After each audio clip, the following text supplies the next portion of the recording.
The first time we came here. Oh, Paimon remembers! Nahita's consciousness had been trapped by the doctor, but we followed the clues she left behind to help her. So much time has already passed since then, and it seems Sumeru's changing for the better now that Nahita's in charge, right? Paimon just hopes this peace will last a long time, and then Nahita won't have any more new problems to deal with. Yeah, guess you're right. We somehow always find ourselves right in the thick of it. Who knows what will happen next? Come to think of it, maybe it's all because of you. Maybe you're just a magnet for trouble.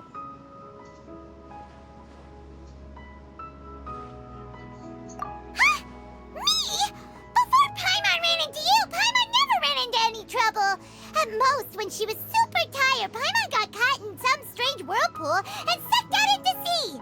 And even then, you fished Paimon out!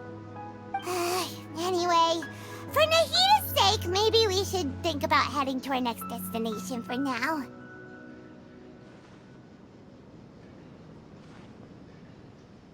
Ah, look who it is. Running into you in a place like this? I can see you two still love wandering around. Oh, it's Dehya! Since when are we just wandering around? We're usually taking care of some serious business, even though it may have nothing to do with our journey. But never mind that. What brings you here? I just finished a commission in the desert for a usual client of mine. Nothing too interesting. Just escorting a shipment of goods.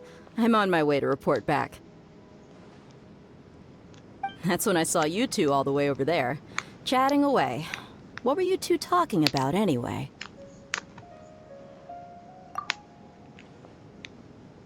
Huh? You serious? Can't say I saw that coming. But you are travelers, after all. I guess you'd never stay for too long in one place. Bumping into you like this will become a rarity. I'm starting to feel sad just thinking about it. Hey, how about I gather a few mercs to escort you two? What do you say? Thanks, but no need. Oh, Paimon had no clue you'd miss us so much. But don't worry, we'll come back to see everyone when we get a chance. Sounds good. All you need to do to get to Fontaine is cross this stretch of desert and navigate some waterways. Knowing you two, I'm sure it won't be anything you can't handle. So, when are you leaving?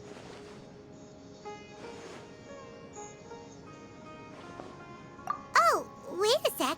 Paimon just remembered there are still a few dishes in Sumeru that Paimon hasn't tried yet. Now, where's that list Paimon made?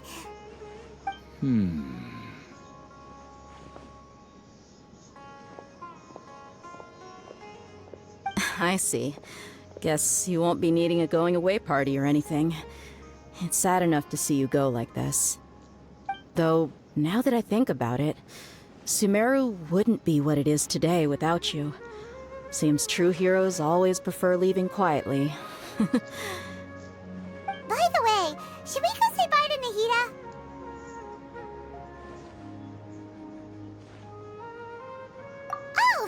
good point. Then there's no need to bother her in the real world. Then, I guess this is goodbye for now, Traveler in Paimon. Whether as a client or a friend, you're always welcome to come find me. Goodbye, Dehya. Bye-bye, Sumeru.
Too popular can be such a hassle.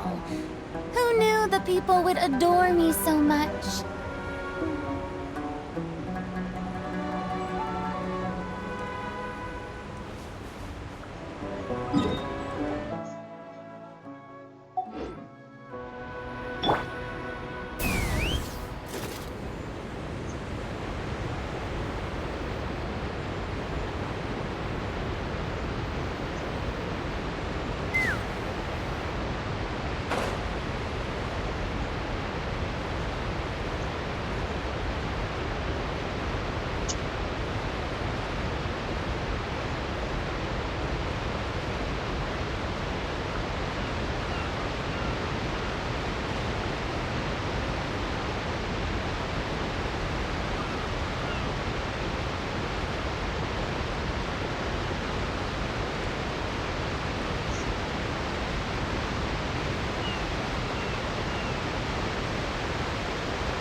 Fontaine's port. Wow. Everything looks so advanced in Fontaine. Paimon's heard that the industry here is extremely developed, and there are all kinds of unusual machines. Just seeing the sights as a tourist is nice, but maybe it would be better if we found something to do. What do you think? Good idea!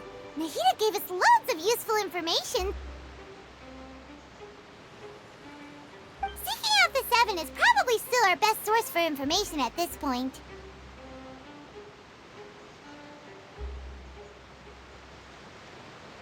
Yeah! The more we can learn, the better. So, what do you think the Hydro Archon's like? Will we get along? Nahida said that she has a very unique personality, whatever that means. To learn about a nation's god, start with the nation's people. There seems to be some locals talking over there. Let's go see if we can join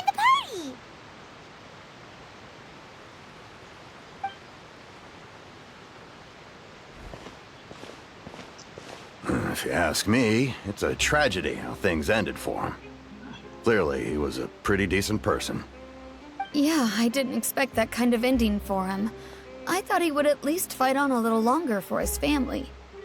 I was expecting a sudden plot twist, but it's a pity that it never happened. Still, his story is quite the tearjerker.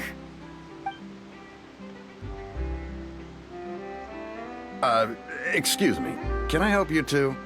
I couldn't help but notice you standing here listening. Hi. We're travelers new to Fontaine, and we had something we wanted to ask, but you seemed to be really busy talking about some kind of play, so we didn't want to interrupt. Play? Oh, no. We're talking about something that really happened. In fact, it's a case that was just heard a few days ago. Really? Like, a real trial? But the way you were talking about it and the words you used just now made it sound like some kind of story. Well, good tales are often based on true stories, aren't they? And what you see in reality may also be someone deliberately putting on an act while harboring ulterior motives. Whether something is true or not simply isn't that important. The main thing is whether the story being acted out on the stage is splendid enough. Oh, but it looks like you're not from around here. You probably don't know that the Fontaine Court of Justice is called the Opera Epiclese, or more commonly known as just the Opera House. But, shouldn't court cases be treated a little more seriously than that? Not to question Fontaine's way of doing things. It's just that putting someone on trial is usually a very serious thing. No worries. Other visitors to Fontaine have wondered the same thing. You could say that we just don't want to waste the moving stories behind those cases.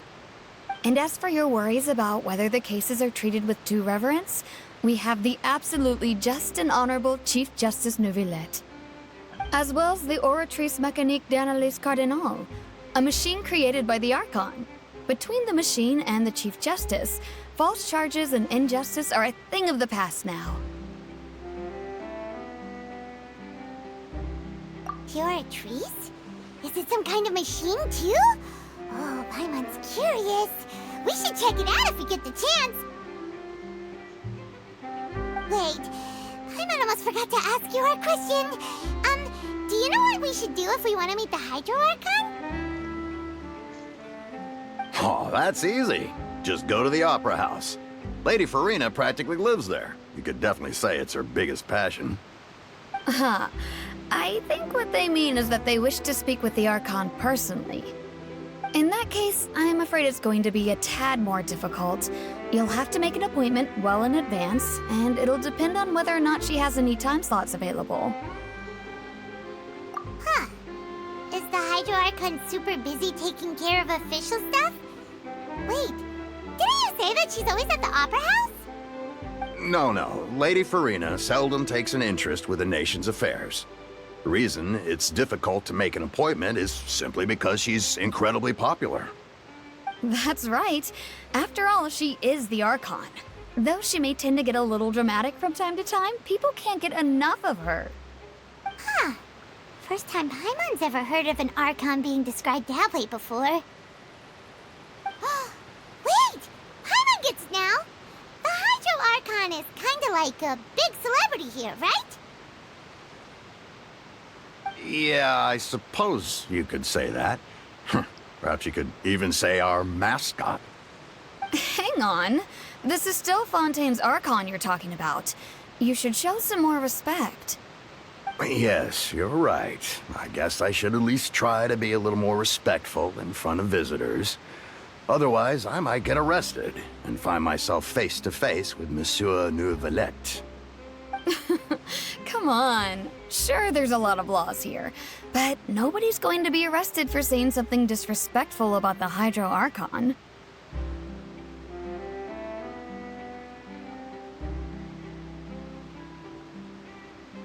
Alright, I think we get it. Thank you! At least we now know that we can find the Hydro Archon at the Opera House. But who knows how long making an appointment will take? Guess we could have a look around the city in the meantime. Hey! What are you looking over there for?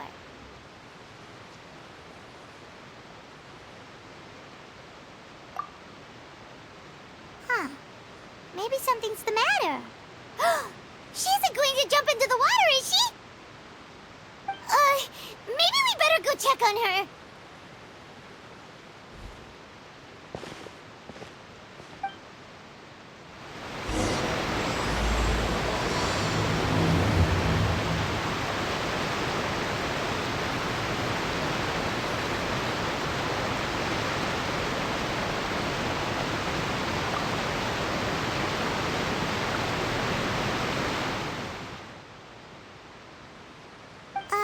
Hello there. Excuse me. Are you alright? Huh? Ah, I'm fine. Thanks. Oh, okay then. We just noticed that you seem to be worried about something. About many things, actually.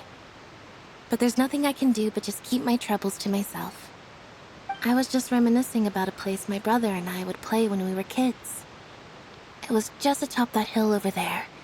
See? You're pointing at the sea. Wait, are you saying that you and your brother lived in the water? Though people call the waters around Fontaine a sea, it's actually just an inland lake that's filled with fresh water. And though I can still see that hill clearly in my memories, now it's been completely submerged. He would skip and jump, tossing sand in the wind. The sun shone brightly, and the air was filled with the scent of the sea. But now, the water is gradually swallowing our memories. It won't be long before it swallows us. Sorry.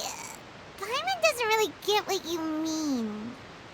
Ah, I don't believe we've had the pleasure of meeting. Are you Lynette's new friends? Oh, and you are?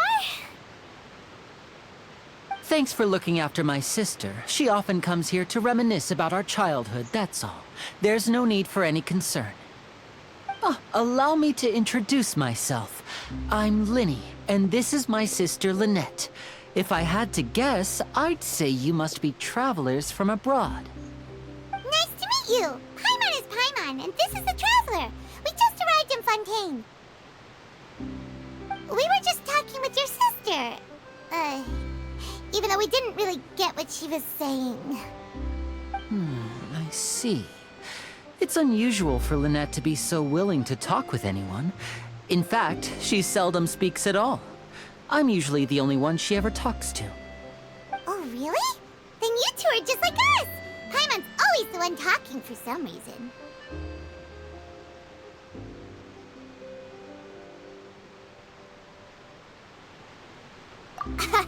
So that's how you think it is?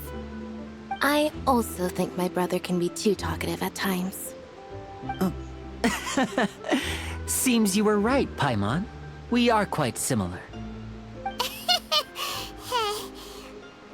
So, what did Lynete mean just now when she said that the water is engulfing your memories, and that it won't be long before it engulfs you too? Oh, that. It's from a prophecy that's been circulating in Fontaine for some time now. Well, I suppose prophecy isn't exactly the right word, because that implies a certain amount of uncertainty.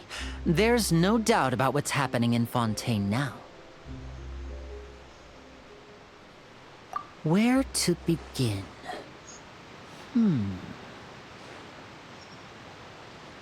Let's put that question on hold for a moment.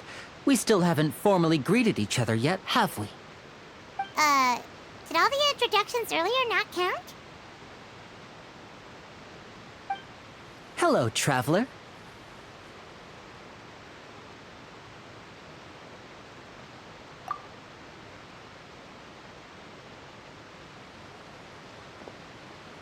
And hello, Paimon. Hey! Why didn't Paimon get a handshake? You're not poking fun at Paimon, are you? Please, don't take offense. Just consider it a sort of etiquette we have here in Fontaine when making new friends. You should remember it. It might prove useful. Oh, all right then. Well, Paimon's just happy to have a local friend now. By the way, we were just getting ready to go to the Opera House to meet the Hydro Archon. Would you be able to show us the way? So you're going to see Lady Furina? No problem at all. In fact, I was planning to go to the Opera House later myself. I'll gladly take you once I finish things here. Please, follow me.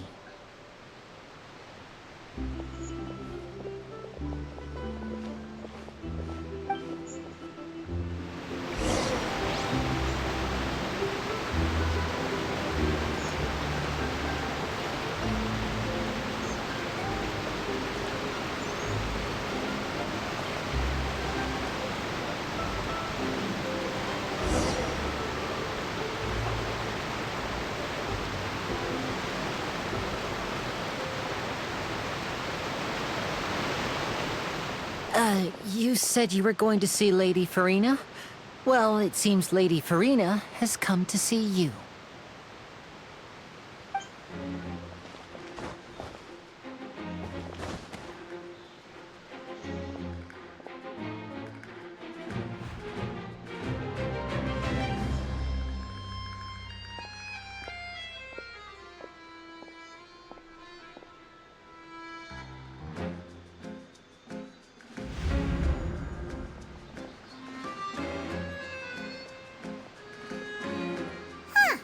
So, she's the Hydro Archon? But how did she know we were looking for her? My dear people, rich and poor, those with cup in hand and those with nothing at all, raise your glasses in celebration! If you don't have one, then just raise your hand in lieu.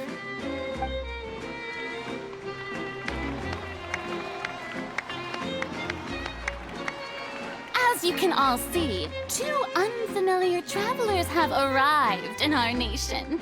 Come, let us make a toast in honor of this traveler and his companion, who have journeyed here from distant lands.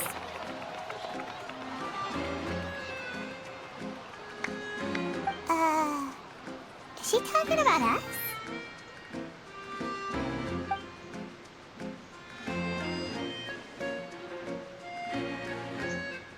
I've long heard of the turmoil and chaos you left in your wake as you visited other nations.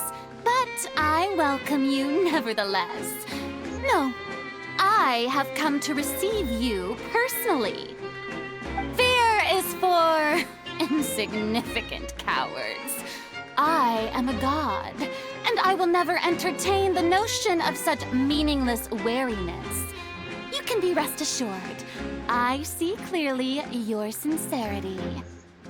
Of course, seeking an audience with me is the most sensible thing to do. It will allow you to truly behold my power and witness my authority. Intelligent people always gather under the correct banner. I, Focalor, hereby welcome you to the nation of Hydro and acknowledge the value and significance of your trip. Now, you may rejoice in this.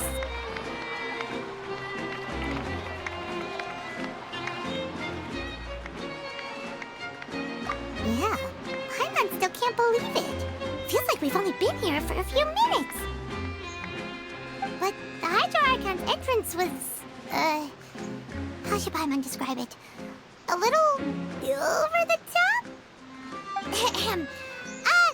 Miss Hydro Archon? How did you know we were coming? I see. As Outlanders, you inevitably lack even some of the most basic understanding. Don't forget that even the gods can be divided into the mediocre and the excellent. I suppose it's only natural for you to be awestruck by my abilities. You had best stop and consider. do you really have the noble qualities and etiquette necessary to communicate with a god? All it takes is a flick of my finger for me to know everything about you. Whoa. Talk about sounding high and mighty.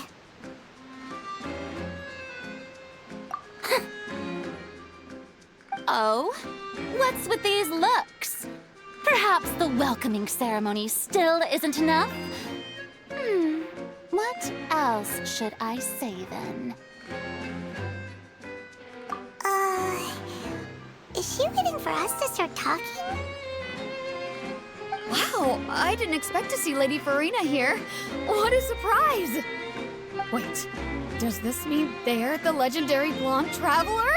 How did I not notice before? Hey, what's all the commotion? Oh, is that Lady Furina? Is there some kind of drama going on? Of course. That's the blonde traveler. The one all those stories are about.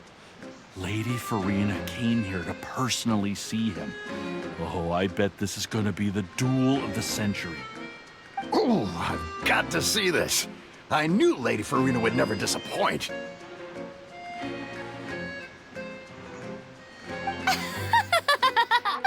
Yes, but don't get too excited now. My dear believers and spectators alike tend to get quite rowdy, and despite the noise, I've come to tolerate all their ruckus.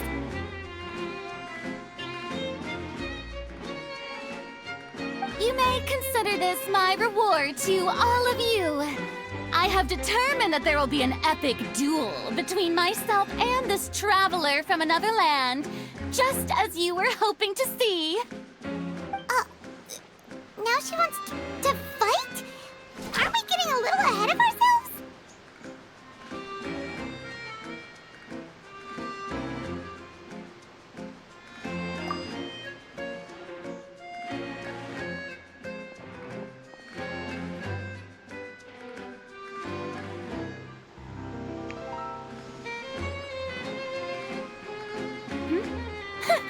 Are you not afraid? Might I remind you that this is a duel against the divine? What are you trying to do, traveler? Provoking a god in front of her people? Stand down, Clorinde. I admire his bravery. Few have the courage to draw their sword against a god. He is obviously a true warrior. Unfortunately, people nowadays only crave to be thrilled, and a mere duel will not slake their thirst for excitement. Oh, yeah, she's right. Just a duel wouldn't be all that interesting. On Araneus, criminals are always requesting duels to defend their honor. I'm getting a bit old, to tell the truth. You see. Then, as the god of justice, I shall face this traveler in another kind of duel. A duel in court! Whoa, all right! Now that'll be worth seeing!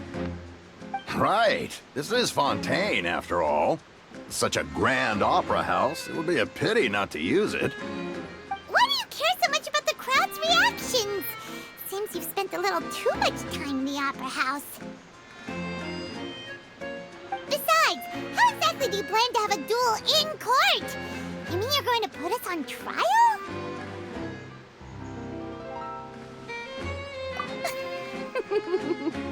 Oh, we have reason to put you on trial. It's obvious, isn't it?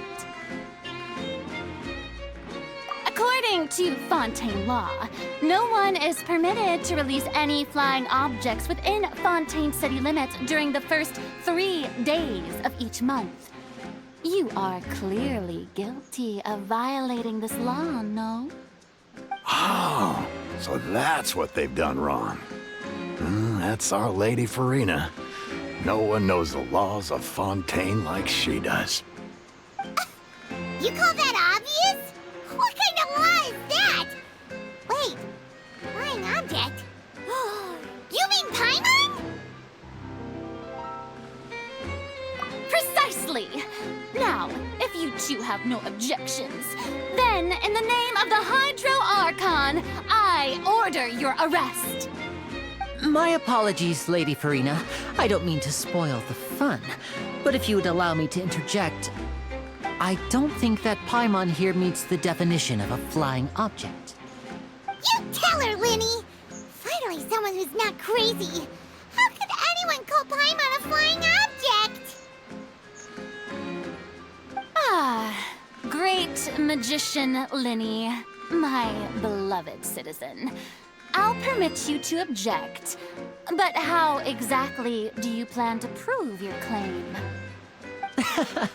As a magician who just rained on your parade, I naturally should shoulder the responsibility of saving the show. So, with such an audience gathered here, allow me to perform a trick for everyone.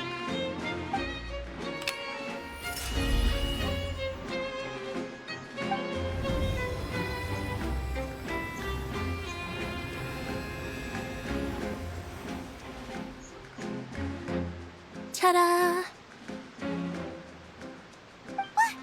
What's that on Paimon's back? Hey, when did Lyney do that?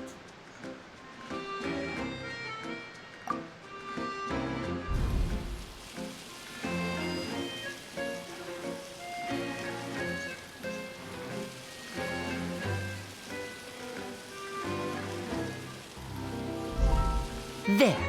As you can all clearly see, Paimon should be classified as, well, something like a balloon. This rope has been in the Traveler's hand all along. It was just that no one could see it before. Huh? You call that magic? You've got to be joking. I thought it was pretty good. Nice one. Huh? I'm not sure what to think. It seems Lady Furina's charges no longer hold water.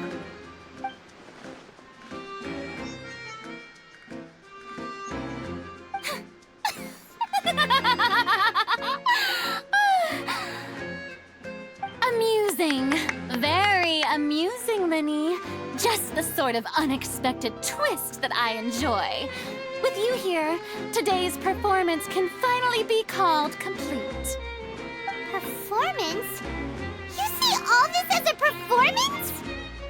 In which case, consider the matter of your trial resolved.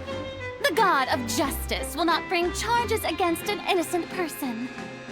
But when there are valid grounds, I will not only judge travelers from abroad, but even the gods of other lands. I look forward to seeing your upcoming performance at the Opera House, Mr. Lyney and Miss Lynete. That's enough for now. Toodaloo!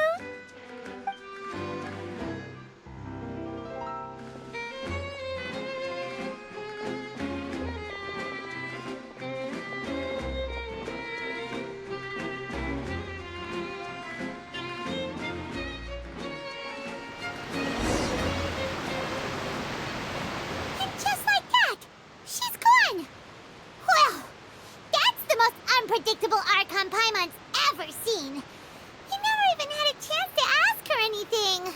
But that's a problem for future Paimon. That whole scene just now was really... Don't mention it. I just happened to remember that there was such a law, so I did a little preparation, just in case. I didn't think it would actually come in handy.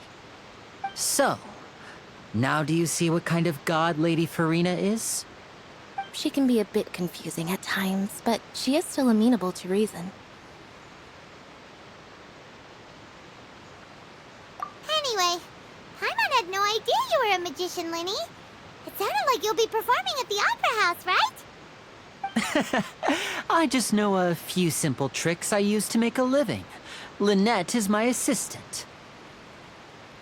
It will actually be my first time performing on the most prestigious stage in Fontaine, the Opera House.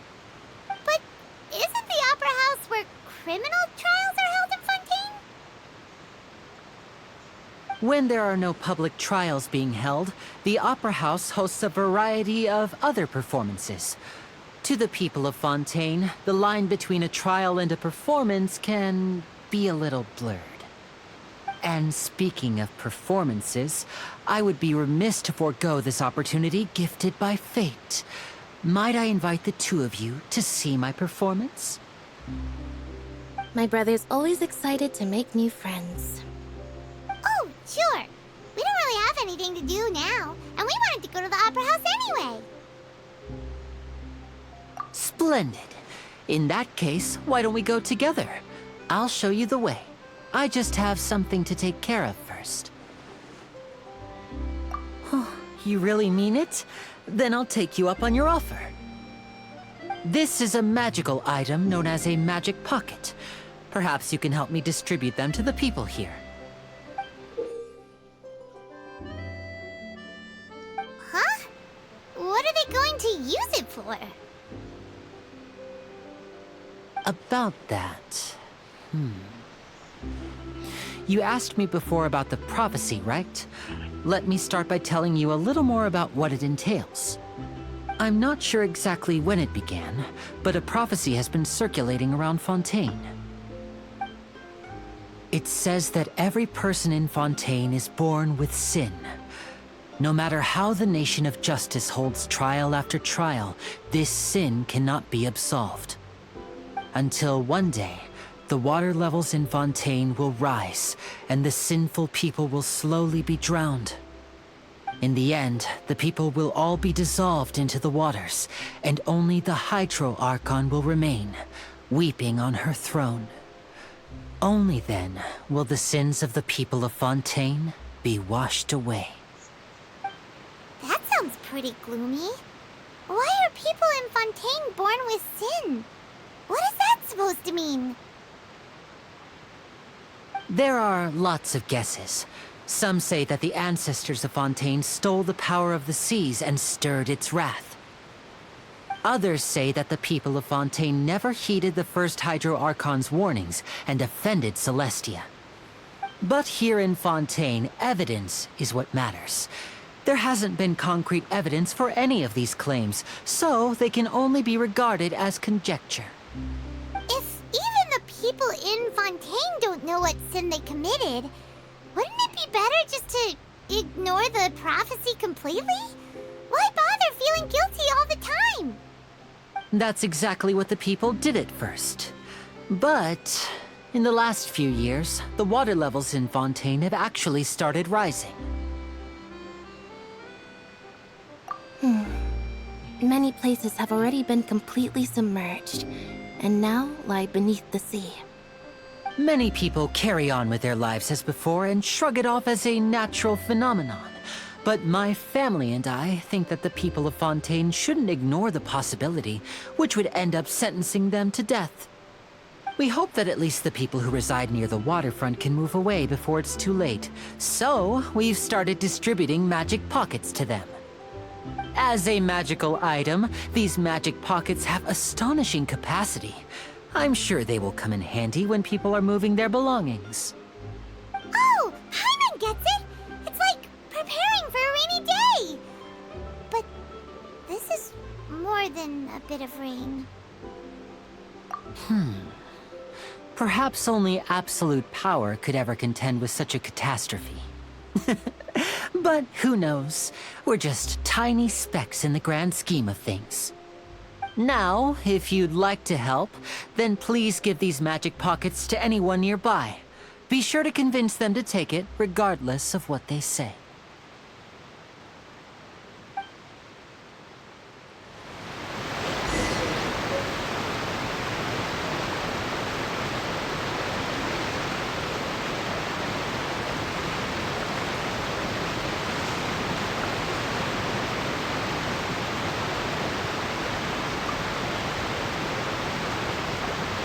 What's this? So you also believe in the prophecy. Keep it. I won't have any use for it. What? You mean you don't believe in the prophecy? No, I believe in the prophecy. But I also believe in another story. The story says that people once lived in the ocean. They were one with the ocean and couldn't live apart from it. But as time wore on, people desired to live on land and developed blood vessels, encapsulating the sea within their bodies. Thus could people set foot on land. So, if you ask me, when the water rises and takes us all, it'll be like we're going home. Oh, we hadn't heard that one before. But people can't live underwater. They'll die. You should probably still take it. All right, I'll take it. I guess I just feel that being dissolved into the water doesn't necessarily mean death.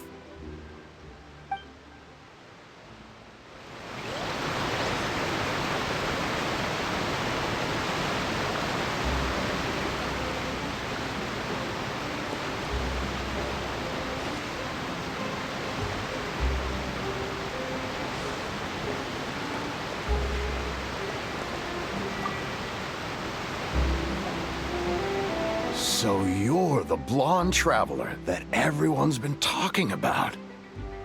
My apologies for not recognizing you earlier. Oh, a magic pocket? Seems you really thought of everything. I guess it's better to prepare for the worst and hope for the best. Thanks. Please, also thank the magician on my behalf when you get the chance.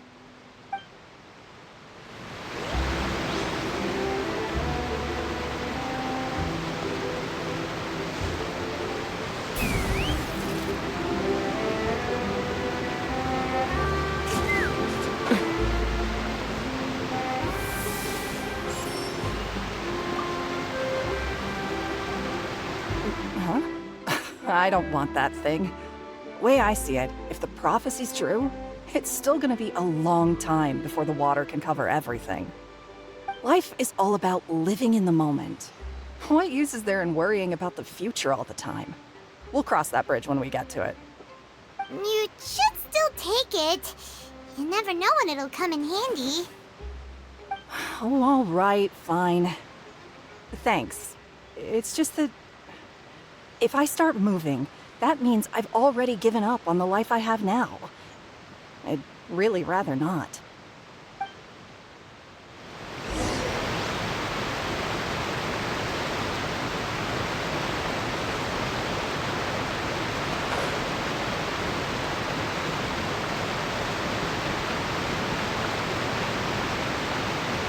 Oh, you already handed out all of the magic pockets? That was fast. So, what did people have to say? I bet you heard some, interesting opinions. Yes, but that will change once disaster strikes. I know they'll change their minds, so it's only right to help them prepare. Is there anything else you need to do before we leave? Yes, one last thing. I have the magic pockets made by a workshop in the Court of Fontaine. Since we're out and about, I was thinking about bringing him some more materials. So, you want to collect materials? Just tell us what the materials look like and we'll help. Many hands make light work. Oh, that would be much appreciated. We'll need some Romaritime flowers. I remember seeing them near the waterfront on the east side of the harbor.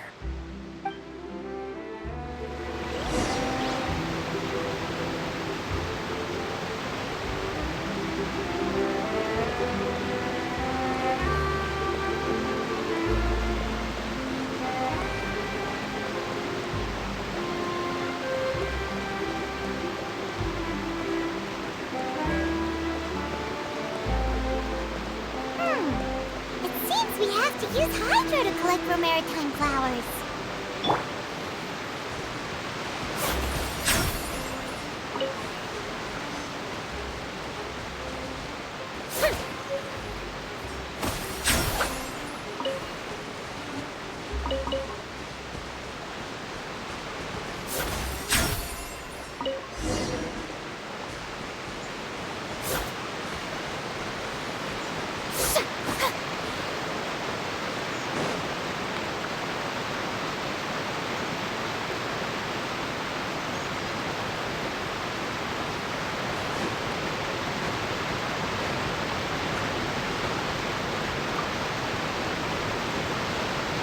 You made quick work of that. I can tell you're an experienced traveler. I've also finished collecting a few here. Maybe next time you'll feel like helping too, Lynette. No way. I'm in power-saving mode today. Otherwise, I fear I may not have any energy left for the performance at the Opera House. Fine. Though the performance is still a long way off. Now that we're finished here, we should get ready to head back to the Court of Fontaine. So, we're going to the Court of Fontaine before we head to the Opera House? Good. Paimon wants a tour of Fontaine's largest city and try...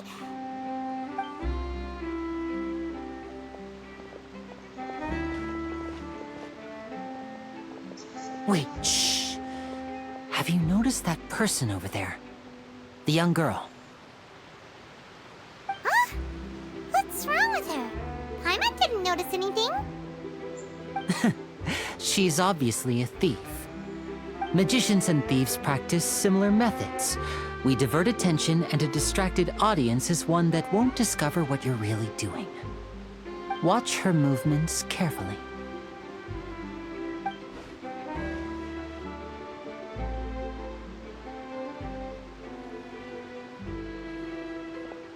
Oh, he's right! Shh, keep your voice down. We need to think of a way to catch her, but it seems she's very alert. Perhaps we should split up. You two can ride the lift over there and wait up top. I bet that'll be her escape route if she tries to run. All right, let's go.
This is the spot where Lyney wanted us to wait.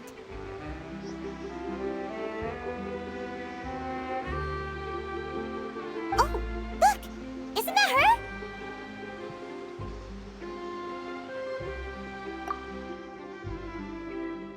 Oh no! Did she notice us? She started running the other direction! What should we do? Should we chase her?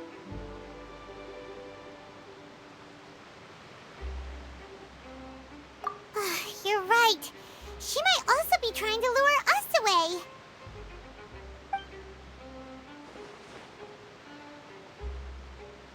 Nothing's happened for a while now. Paimon wonders if Lyney caught the thief. Yeah, let's go.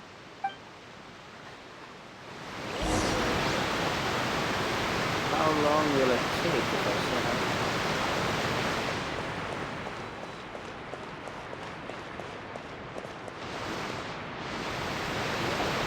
Are you sure that's all she took? You should check to make sure you're not missing anything else. No, that was all. Oh, I can't thank you enough. I didn't notice a thing earlier. Anyway, I should be going now. Thanks again. Oh, were you returning what the thief had stolen? That's right. Pity I wasn't able to catch her. She distracted me by dropping the thing she stole on the ground. By the time I looked back, she was already gone. I saw the general direction she went, but Lyney twisted his ankle, and I needed to make sure he was okay.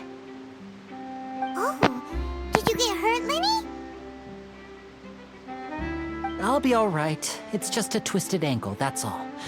In fact, it's feeling better already. If you want to play at being a hero, at least try not to get hurt doing it. Imagine what would happen if you managed to derail our performance as a result. You're right, you're right. Sorry, Lynette.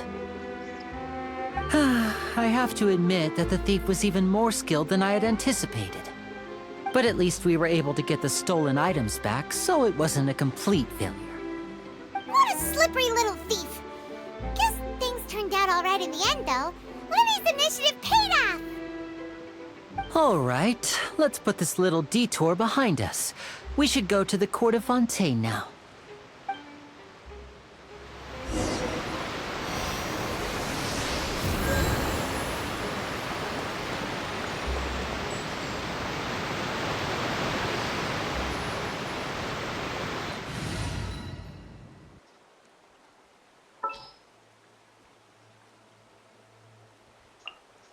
There's still a long road ahead.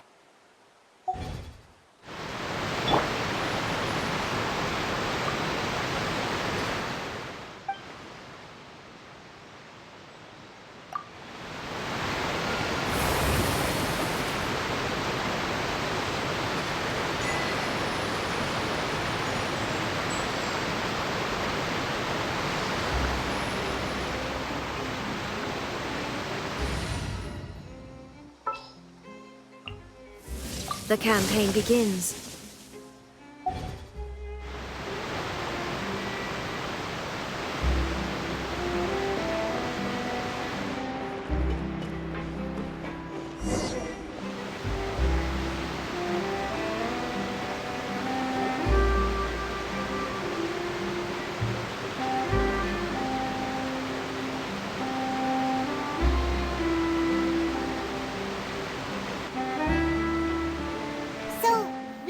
This thing to go into the city? What an ingenious way to get around! People in Fontaine really know how to use water! This is an aquabus. It allows people to travel between several key locations around Fontaine. It's pretty convenient, but the ride can become a little dull after a while. The scenery is always the same. That's why it's better to travel with friends. So you mean it's still boring even when I'm riding with you? No, that's not what I meant. It's just that, well, you don't really talk that much. Besides, it doesn't really feel like a real trip when it's just the two of us. It's the same as being at home. Whatever. Guess that's what it's like to be an older brother. It's about time for us to leave. Let's get on board.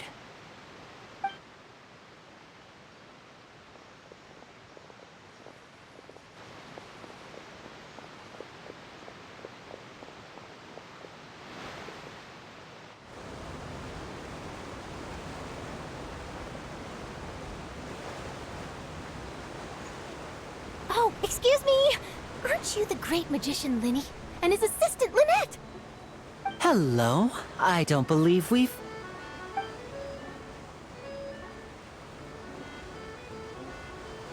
I'm Charlotte, a reporter for the Steambird. Nice to meet you. From the Steambird, huh? We've often relied on your paper to promote our performances. It's an honor to meet you. Wait, could that be the legendary traveler who's been making headline after headline in their journey across Tibet? Amazing! You recognized everybody almost immediately! I wouldn't be much of a reporter if I didn't know who's who, would I? Wow, today must be my day! Who knew I would end up on the same boat as so many VIPs? Could my vision finally be showing me some favor? So, Charlotte, what do you usually report on? Well, when there isn't any breaking news, I mainly cover the trials at the Opera House. You can still manage to keep readers' attention as long as you tell things from a clever enough angle, even if it's the same old topics. For example, reporting on how a scammer once deceived vulnerable girls into relationships, or how a financial criminal was once so poor that they ate a single piece of bread for 5 days. That's fine and all, but what I'm really after is exclusive, sensational news pieces that could shake the country. These smaller stories are a waste of my talents. Oh, I just remembered. I've been following a case lately. Well, a series of cases, actually. You mean the serial disappearances of young women case? That's right! These stories are the talk of the town right now, and it's probably the most mysterious case we've ever seen. If I'm the first with a draft ready to publish when the case is finally cracked, and it's the headline story in the Steambird, oh, when that happens, I bet all the other reporters will shed tears of envy. I've already gathered all kinds of materials. I just can't wait for the truth to be revealed. So, what is the serial disappearances of young women case?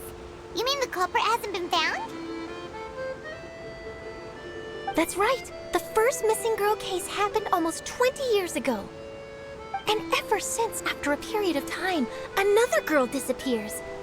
What the cases have in common is that the girls are all of a similar age, and that they've all vanished without a trace. But the scariest part is that to this day, none of the girls have ever been found.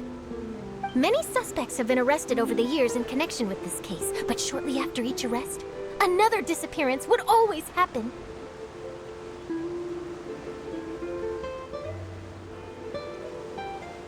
Yes, it's possible. But either way, I believe that every case has some precise truth behind it, waiting to be exposed. Yes, I agree. And at the very least, the family of those missing girls deserves some sort of explanation. I just imagined for a second what I would do if Lynette were to suddenly disappear. I'd pay any price to get her back, and then find a way to track down the culprit. Please don't imagine that, Lyney.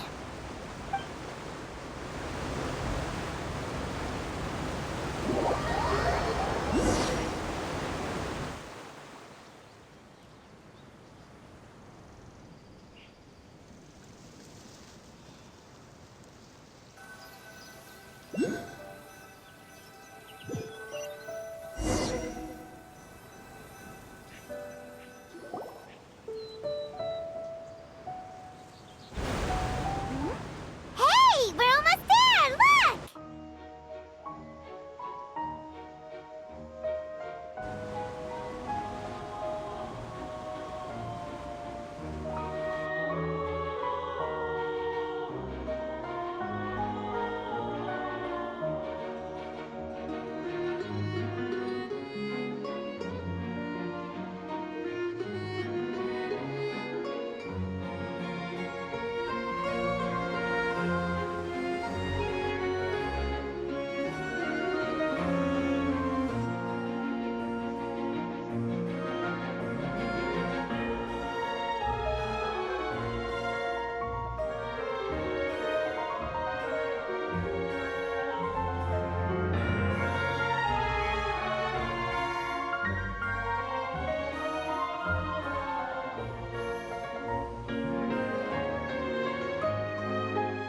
Well, I really enjoyed chatting with you.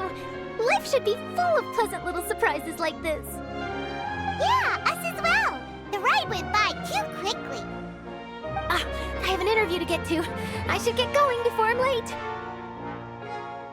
Okay, Hyman hopes we can chat again soon, Charlotte. See ya! Bye now. Oh, be sure to stop by and see me at the Steambird when you have time.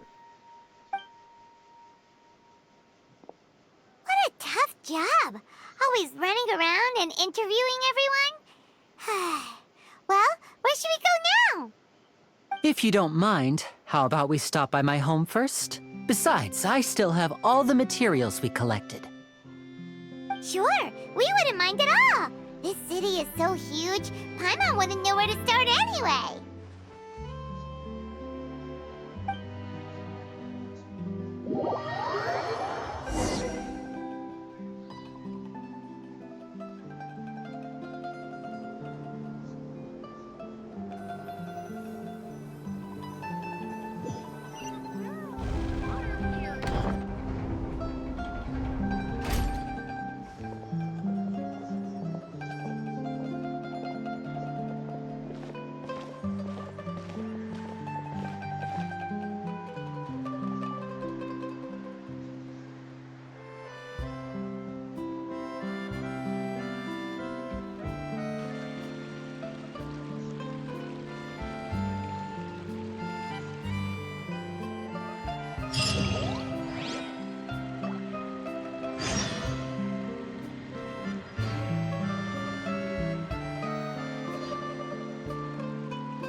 This is our current abode.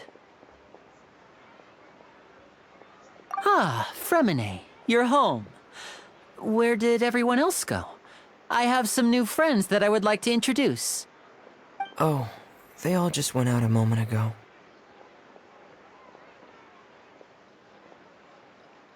I see. Everyone is getting busier now that Father will be returning soon. I suppose that can't be helped. Allow me to introduce you to my little brother, Fremine. He is a phenomenal diver. Hello. Nice to meet you! Paimon is Paimon, and this is the Traveler! Oh, you sound very proud to have a diver as a brother, Lyney.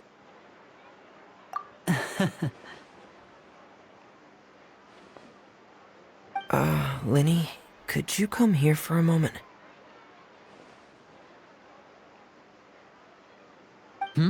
What is it, Fremine? Do you have something to tell me?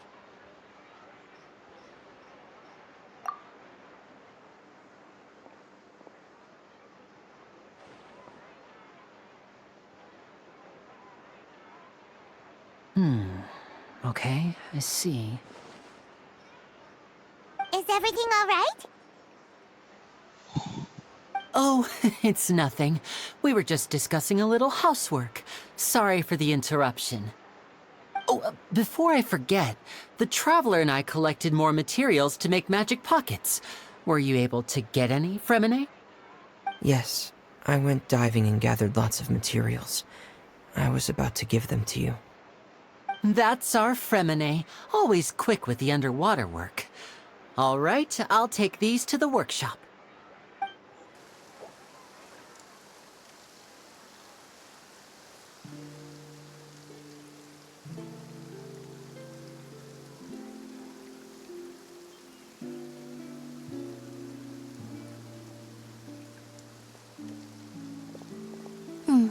Looks like rain. Oh, you're right. But wasn't it clear and sunny just a moment ago? Fontaine's weather sure is weird. I'm afraid that's just how it is here.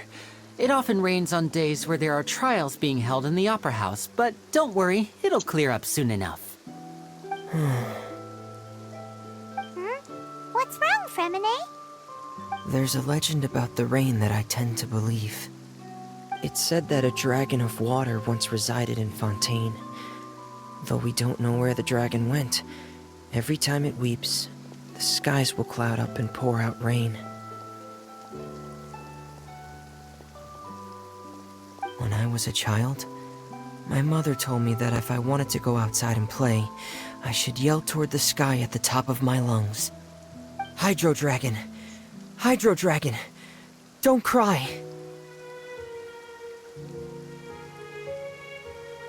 If it's an elemental dragon, then having the power to make it rain wouldn't be very unusual. Let Paimon try something. Hydro Dragon! Hydro Dragon! Don't cry!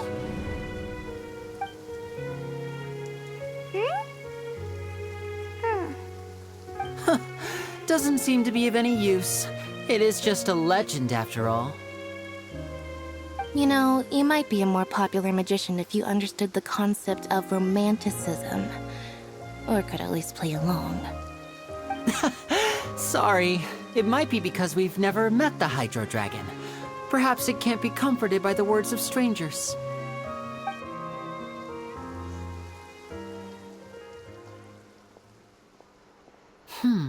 It rained for longer than I suspected. Oh, it's already getting late. Was there something you needed to do, Lyney? Yeah, some preparations for the show at the Opera House. I need to find a way to catch the last aquabus of the day. On the day of the performance, just ride the aquabus to the island of Araneus. I'll have Lynete meet you at the fountain in front of the Opera House. Oh, are you leaving now? What is it, Fremine? I'm in a hurry. Oh, I get it. You feel nervous delivering the materials for the magic pockets, is that it? Perhaps we could trouble the Traveler to help us take these materials to the Beaumont workshop and deliver them to the owner there? I'm afraid that Fremine can be quite introverted, and the boss there tends to be pretty talkative. Fremine has always been a little afraid of her. No trouble at all! Don't worry, we're on the case! Sorry for the inconvenience. I'm quite useless when it comes to such tasks. I'll think of a way to make it up to you. Oh, no need, no need. This will be a walk in the park for us.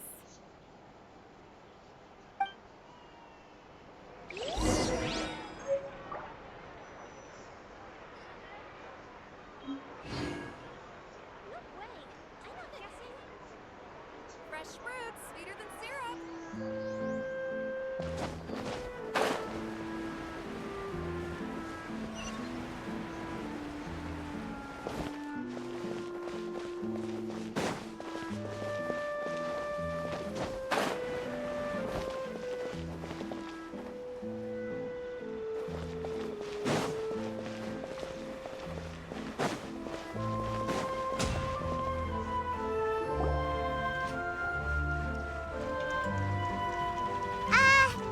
Hello?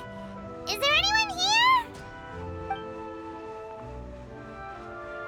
Oh, hello there. New customers? Looking to buy, or do you need something made? Or perhaps you're just looking for a chat with me. Oh no, we're just here to deliver some materials. Here they are. They're for making... what were they called again? Ah, these must be for magic pockets. I could tell right away. I've already made several orders worth now. No need. They've already prepaid several batches worth. When they told me what they'd be using them for, I even offered them a discount. But they insisted on paying the full amount, saying that I had a business to run. It seems both their hearts and their pockets are made of gold. Whoa. So, is Lyney actually loaded? I can't say for sure, but who knows? Maybe there's good money to be made being a magician in Fontaine. Hey! Is this machine what you use to make stuff here? It looks really advanced. Why use your hands when a machine can do the work? It would be a waste not to use the latest technology, and wasting is a kind of crime. But where does a big machine like that get its power from? Well, it's a little complicated. I'm not sure I can put it in layman's terms for you. But basically, everything we usually use here in the city is powered by indemnitium. It's a type of energy that's produced from trials. Huh? How can trials produce energy? Well, I'm not completely sure of all the details myself, but basically, when a trial is in session, the Oratrice Mécanique d'Analyse Cardinale harvests people's belief in justice and converts it into energy to be used all around Fontaine. So that's what its other function is? Paimon heard that the Oratrice was created by the Archon to make judgments. But Paimon still doesn't get it. How could something unreliable like people's beliefs be turned into a stable power source for these machines?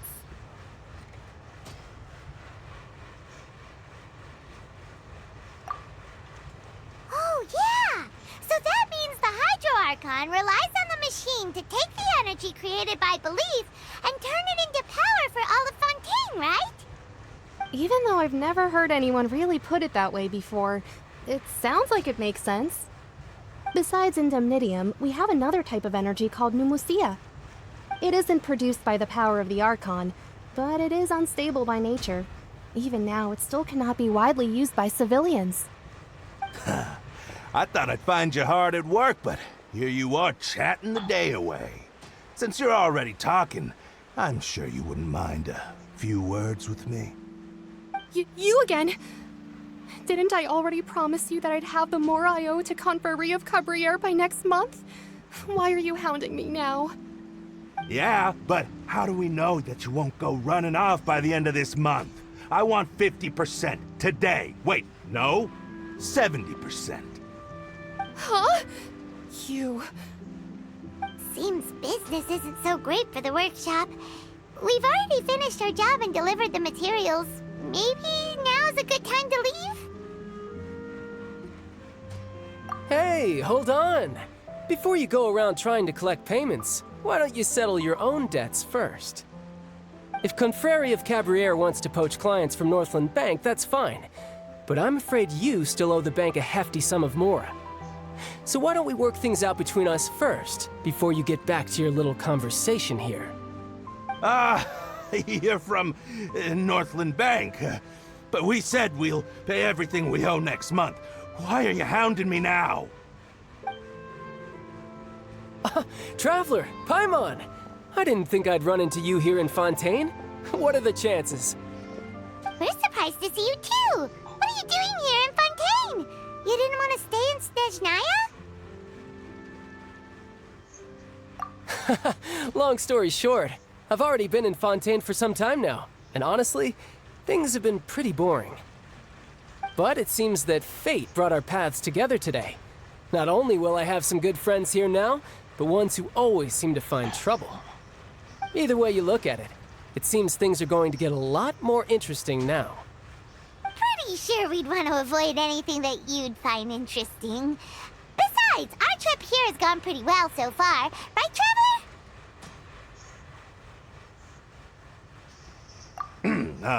Hey, you, Northland Bank boy. Aren't you forgetting something? Don't interrupt. It's not often I run into the Traveler like this. Why don't you wait for me over there for a while? You kidding? Aren't you the one looking for us? You really expect us to sit and twiddle our thumbs while you catch up with your friends? Listen to me, boy. If you want your mora, fine. Why don't you come and take it? Hey, I just said not to interrupt. Oh, by the way, Traveler, the last time I took Tonya and Tusser ice fishing, Tusser said... Hey! That's way over the line! All right, boys! Let's see who has to pay up now! Can you at least let me finish one sentence? Fine. Though the bank told me not to get rough with our clients. You're the ones who started it. This is an act of self-defense. You two will have to be my witnesses, okay? I'm sure this won't take long.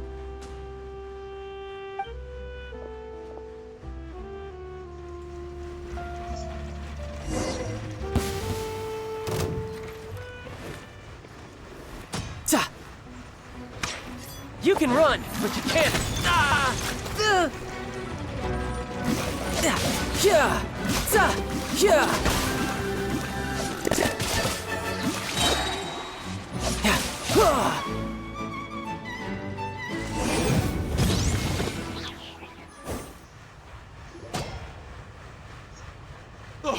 What's your deal, Brad? How are you so strong if you're just a staffer from Snezhnaya's Northland Bank? Wait, don't tell me you're... Oh, now you notice. It's a little late, don't you think? Just make sure you understand that you don't mess with Northland Bank. Got it?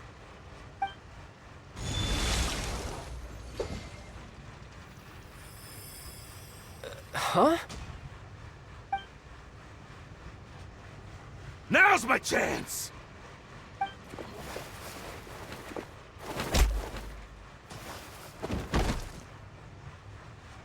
Huh. That was weird.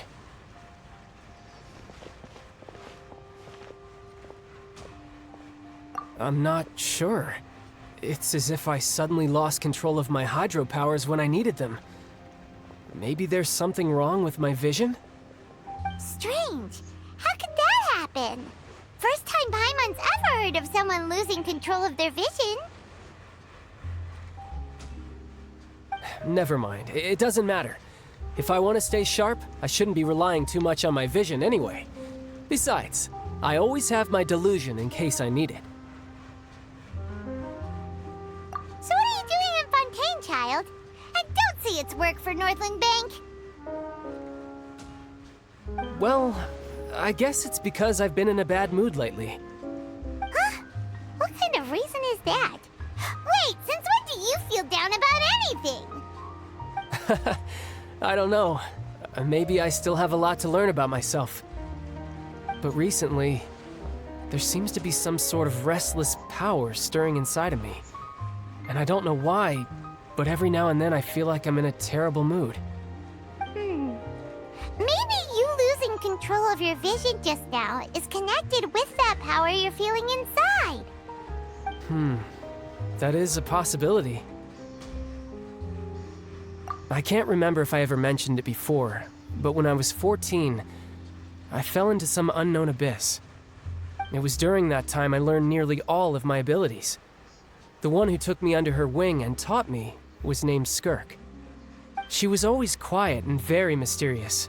Nobody knew where she came from or what she had been through, and she was always very strict when teaching me combat techniques. One time, I asked her why she was willing to take me on as an apprentice. From what I could make of her answer, it was because I had awakened it, and traces of it remained on me. She said that all my combat training would be useful in the future. But what is it? What did you awaken? She never explained that, but my guess is that it's related to a dream I saw when I had just fallen into that abyss. In my dream, I was in the deepest depths of the sea, and the boundless seabed was all around me. But in front of me appeared a whale that was so massive, I felt like I couldn't breathe. A whale? Oh, that sounds familiar! When we fought against you before, you summoned a huge whale that seemed to leap at us. Is that the one? That's just an abstract form of a whale that I create using my elemental powers. It takes that shape because the scene I dreamt of the whale has always been stuck in my mind. I'll never forget it. So you used the whale as inspiration for one of your moves? Huh. Seems a little twisted to Paimon. So why don't you just go ask your master? Maybe she knows the answer. You make it sound so easy. Ever since the incident I experienced there, I've never stopped searching for Master Skirk and that unknown abyss. But it's been years now, and I've still found nothing. There isn't even a trace of the place where I remember falling into the abyss. Oh, it sounds like some kind of ghost story. Yeah, I'm out of leads at this point, but there's nothing more I can do. It seems that strange encounters in this world tend to be elusive like that. Oh, seems the time really flies when I'm talking with you. I just remembered I have somewhere else I need to be, so I should get going. What? More work for the Northland Bank? No, it's more of a personal appointment. Lately, I've been sparring with some of Fontaine's official champion duelists whenever I'm feeling bored. Official champion duelists? You mean it's their job to duel? Yep. In Fontaine, before a criminal goes to court, they're given one chance to defend their honor by requesting a duel with an official champion duelist. The champion duelists are all-powerful fighters selected from among the nation's best, and the duel itself is a no-holds-barred fight with no specified stopping point. So engaging in such a duel is regarded as a symbol of defending your honor.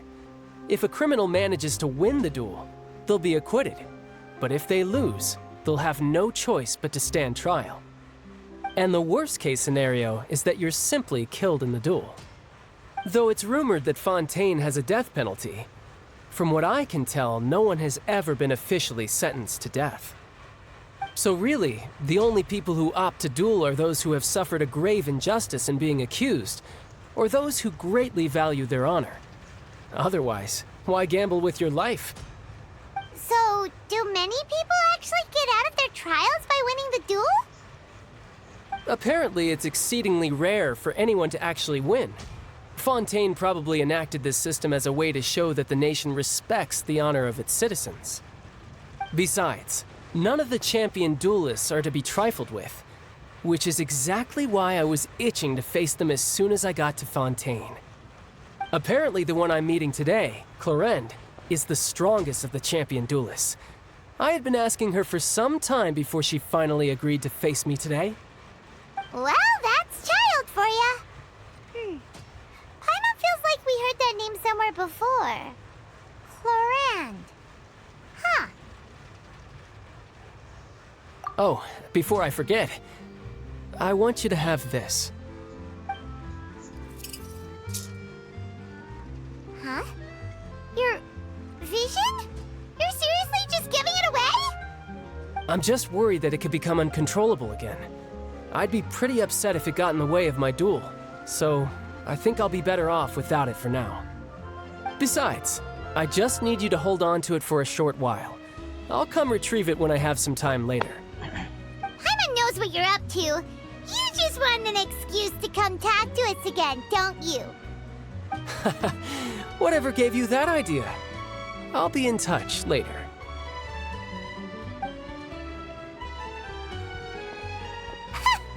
That sneaky guy.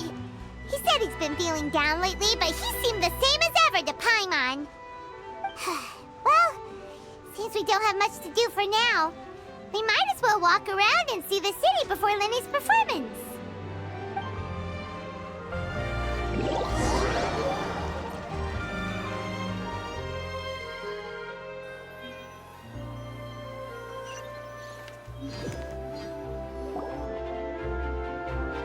Wow! Who could have seen that coming? The reporter who was barely around for most of the story was the murderer all along! Sorry.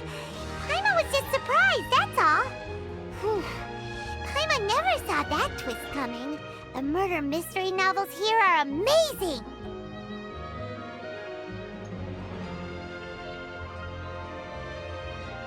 The whodunits here in Fontaine are a lot different than the light novels you see from Yai Publishing House. Both have their merits, but Paimon thinks this style of novels are more, well, novel. It's so exciting to reach the moment when the mystery is uncovered, especially in the one Paimon was just reading. You should buy a copy and read it too. Oh, sorry about that. Paimon will be more careful next time. Hey, shouldn't we be heading to the Opera House to see Lyney's performance soon? It's almost time for the show to start, so we should get going.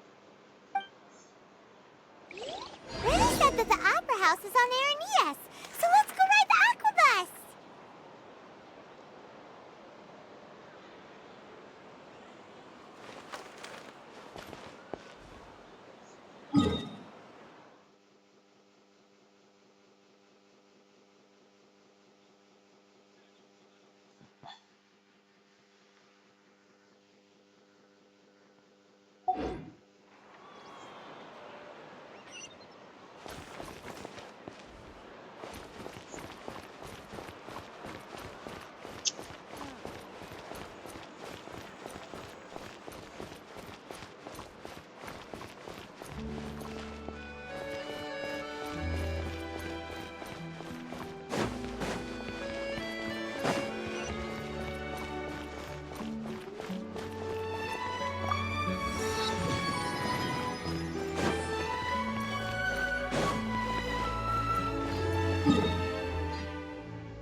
Sometimes the law is compatible with human nature, but sometimes the two conflict. Balancing the two is a discipline in its own right.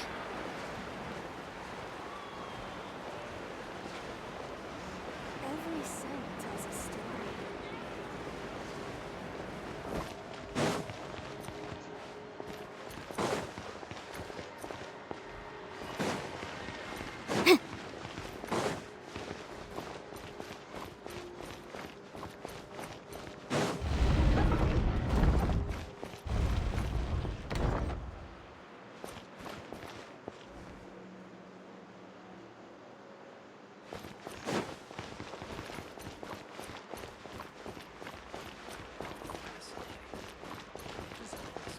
Ingenious. Looks like we're running out of tight space.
The case before us is a strange and unprecedented one indeed.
port of Fontaine.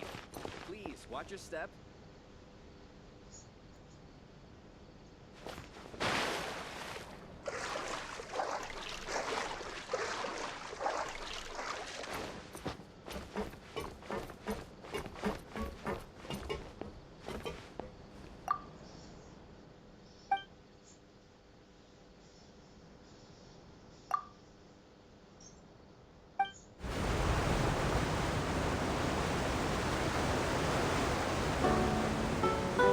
Welcome to the Navia line. I am Elfan. The boat will be departing imminently. Please do not stick your head, hands, or other body parts outside the boat. The Aquabus operator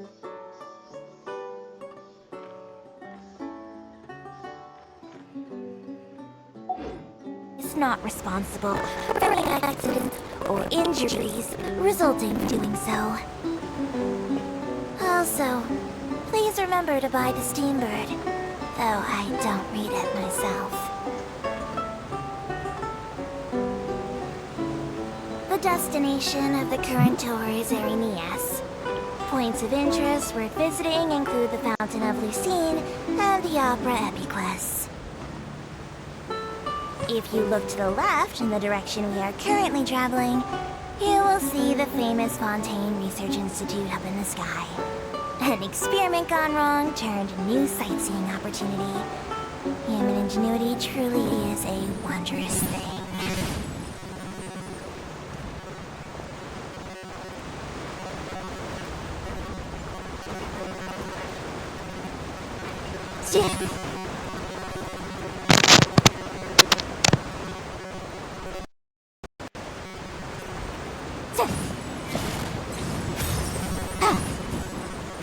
We are now approaching our final destination. Please be sure to bring all your personal belongings with you as you disembark. Even though I will take any forgotten items or lost and found, the paperwork is rather annoying as nosy hands are suitable for grasping and please be careful when disembarking. It has been my honor to be your tour guide this trip. Thank you.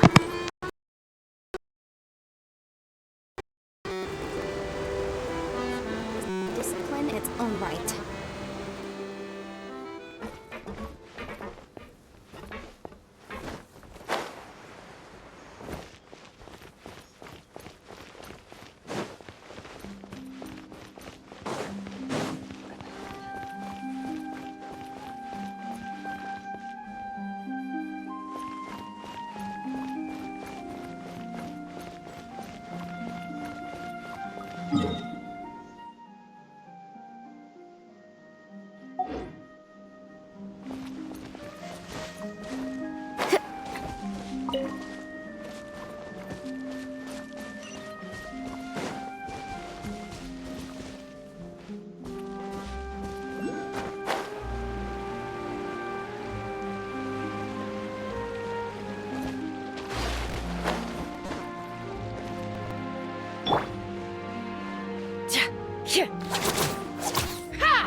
Let's fly!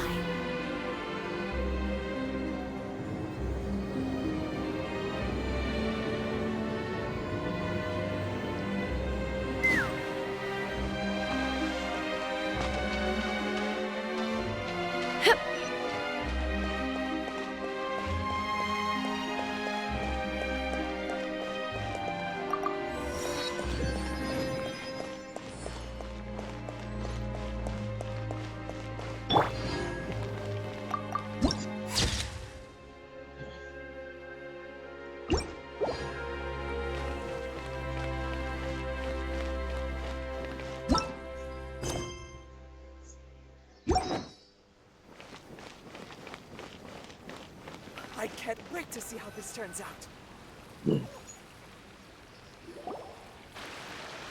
Whoa! Now this is fancy! The Opera Epiclese. What a place to hold a performance! No wonder Lyney and Lynette were looking forward to it. Huh. Looks like there's a lot of people standing around the fountain up ahead. Oh, Archon, please bless us with a bright and healthy child. We pray. I don't know why you always feel the need to ask so much. I'll be happy as long as our child is healthy and lives a peaceful life. I guess if they're our kid, then there's no doubt they'll turn out smart.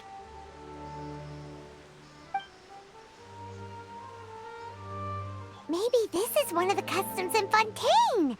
There sure are a lot of couples here. Vache. What's wrong? Vache. Vache. No, Paimon didn't say anything. Are you hearing things? Welcome to the Fountain of Lucine. All the water flowing through Fontaine converges here. It's customary for newlyweds to come here and wish for children. Oh, Lynette! You scared Paimon! When did you get here? Lyney asked me to wait here for you, remember?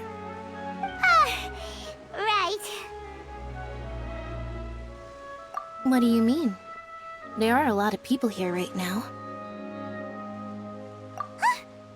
Hey, you're not trying to scare Paimon, are you? Besides, it's the middle of the day. It's not the time for eerie things. I see. I might be able to tell you something that could help explain the voice you heard. In fact, you might not be imagining things at all. I suspect that what you heard is a result of your hypersensitivity to the hydro element.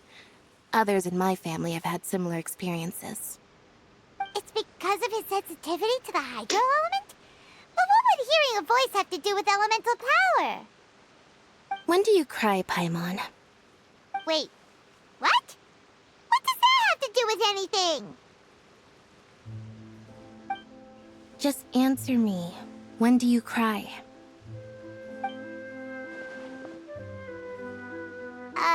When Paimon's really sad? Oh, and when Paimon's super happy. Oh, and also when Paimon's really, really scared. Then you should understand that tears contain your most intense emotions. Like I just mentioned, the Fountain of Lucine is where all the flowing water in Fontaine converges. Even the tears that fall to the ground will eventually gather here. So maybe what you heard was the intense emotion coming from someone's tears. So, what did the voice say? Huh. If you were hearing their emotions, then Paimon wonders what happened to them. Rather than worrying about them, we should worry about my brother first. Don't let that calm look of his fool you. He tends to get pretty nervous just before a performance. So chatting with Lyney might help him relax a little before he goes on stage. Oh, right. That makes sense. Let's go in and see Lyney.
Traveler and Paimon, good to see you. I knew you two would come. Are you kidding? We wouldn't miss it for the world. We've been looking forward to it. I can tell, judging by how early you've arrived. But you're actually right on time. The audience still hasn't started entering the venue yet, which means now is the perfect chance for us to take you to the best seats in the house. Wait just a moment, I'll fetch the tickets.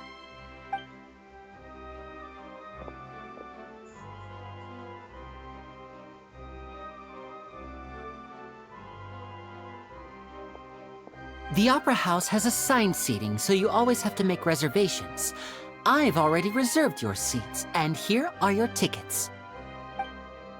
Ooh, front row seats! Thanks, Lyney! Don't mention it. There's no need to keep thanking me. Hey, Lyney! Could you come over here and take a look at this? Oh, I'll be right there.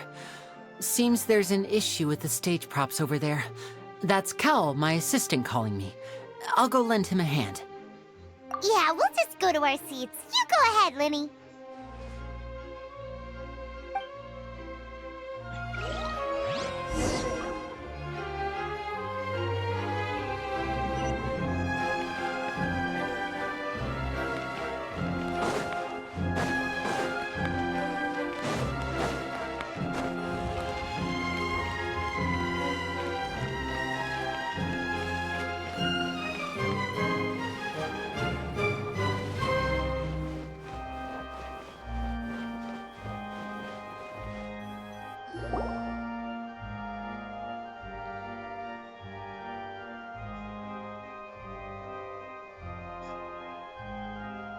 Oh, these should be our seats. Come on, let's sit down.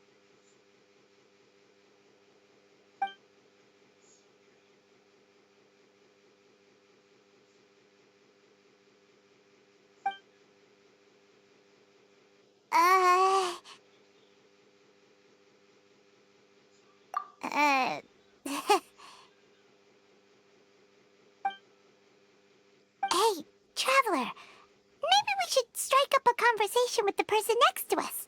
Since we're sitting together and the rest of the place is practically empty still, it's kinda awkward if we don't say anything. Oh, you little... Of course you put this on Paimon. Excuse me, I did not realize you felt awkward. I am terribly sorry. I would be perfectly happy to chat with you if that is what you would like. Oh, so you heard all of that, did ya? Boy, you sure have good ears. Paimon thought she was keeping her voice down. Wait, that's not it. Paimon's sorry. Paimon's the one who was being rude, talking under her breath like that. So let's talk, but, what should we talk about? Oh, Paimon's got it. You're also here early and sitting in the front. Are you a friend of Lyney's too? A friend, you say? Well, if Mr. Lyney would like to be my friend, I would be more than happy to reciprocate. Oh, so you're not friends with Lyney then? Oh, this is getting more awkward by the second. Paimon nearly forgot to make her introduction. Nice to meet you. Paimon is Paimon, and this is the Traveler. We just arrived in Fontaine. It is an honor to meet you two. I have heard of your deeds across Tevat. And as required by proper etiquette, I will also introduce myself. I am... Oh, Monsieur Neuvillete. What an honor it is to have you here to see my show. Ah, Mr. Lyney. I should say it is in fact an honor for me to see your performance in person. Wait, Neuvillete? Could he be... I saw you all chatting just now, but it seems you still don't know who Monsieur Neuvillete is. Allow me to introduce you to Fontaine's Chief Justice. That seat is always reserved for him. It wouldn't be too much to say that he's the symbol of justice and honesty here in Fontaine. Ooh, sorry for being so rude just now. Paimon had no idea you were such an important person. No offense taken. Being Chief Justice is merely what I do for work. Nearly every person has their usual reserved seat, so I'm not so special, really. And by the way, I should probably let you know, even though I would prefer not to. There's someone sitting up there in the VIP seats that has been striking a pose for quite a while now. I believe she is trying to give you a most elegant and impressive first impression. So I think you should take notice of her sooner rather than later, otherwise she may become flustered.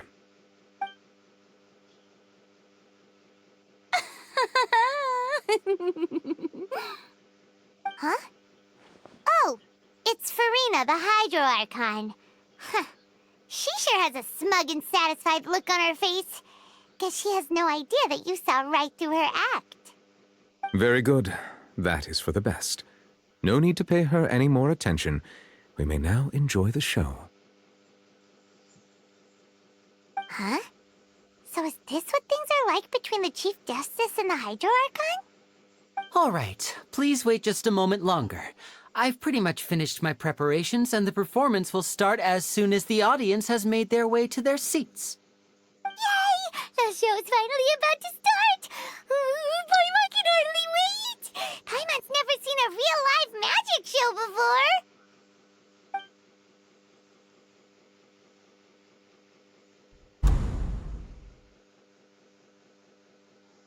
Ooh! They're dimming the lights! The show must be starting!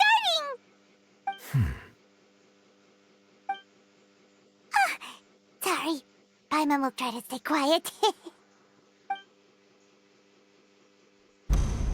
Welcome, one and all, to the Opera Epiclese. I am the star of today's show, Lyney. And over here is my sister, Lynete, who will be working as my wonderful assistant. Please, let's give her a warm welcome. Hello, everyone. I know she may seem to be a little sleepy right now, but that's just a sign that she's nervous. Whatever. Now, some of you may be thinking, two vision holders who can freely manipulate elemental powers performing magic is not true magic at all. So, I would like to take a moment to assure you that elemental powers will have nothing to do with what you will witness on the stage today.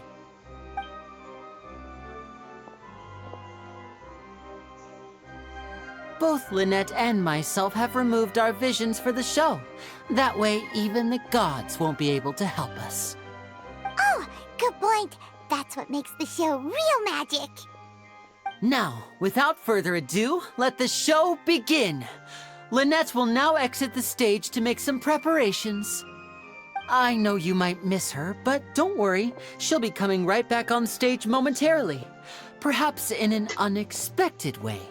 I'm sure she'll be stealing the spotlight soon enough. Oh, and before I forget, there's one more thing I should say. You never know what can happen in the blink of an eye.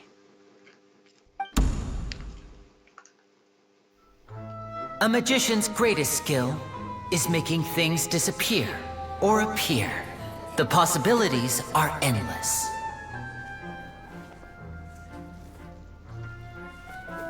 Huh?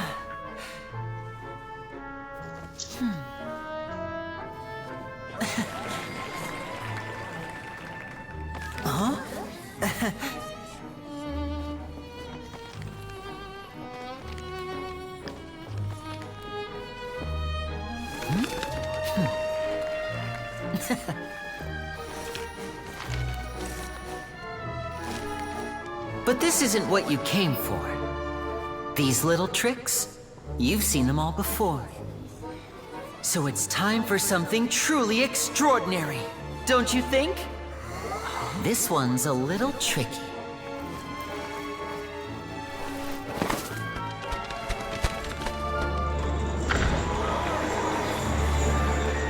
Using this water tank, I shall make my sister vanish completely, right before your very eyes.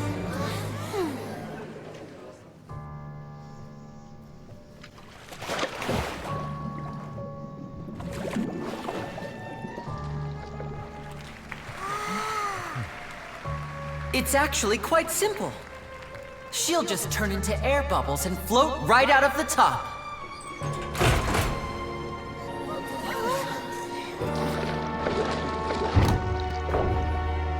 Oh no! I told them to check all the props carefully.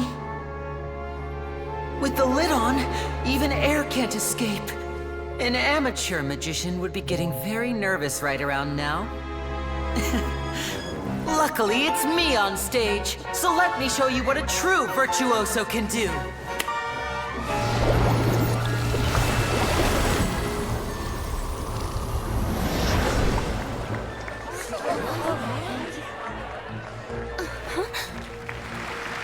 Lynette, are you still there? Don't go too far. We don't want to use up all our magic. Hi, I'm back. Uh-huh.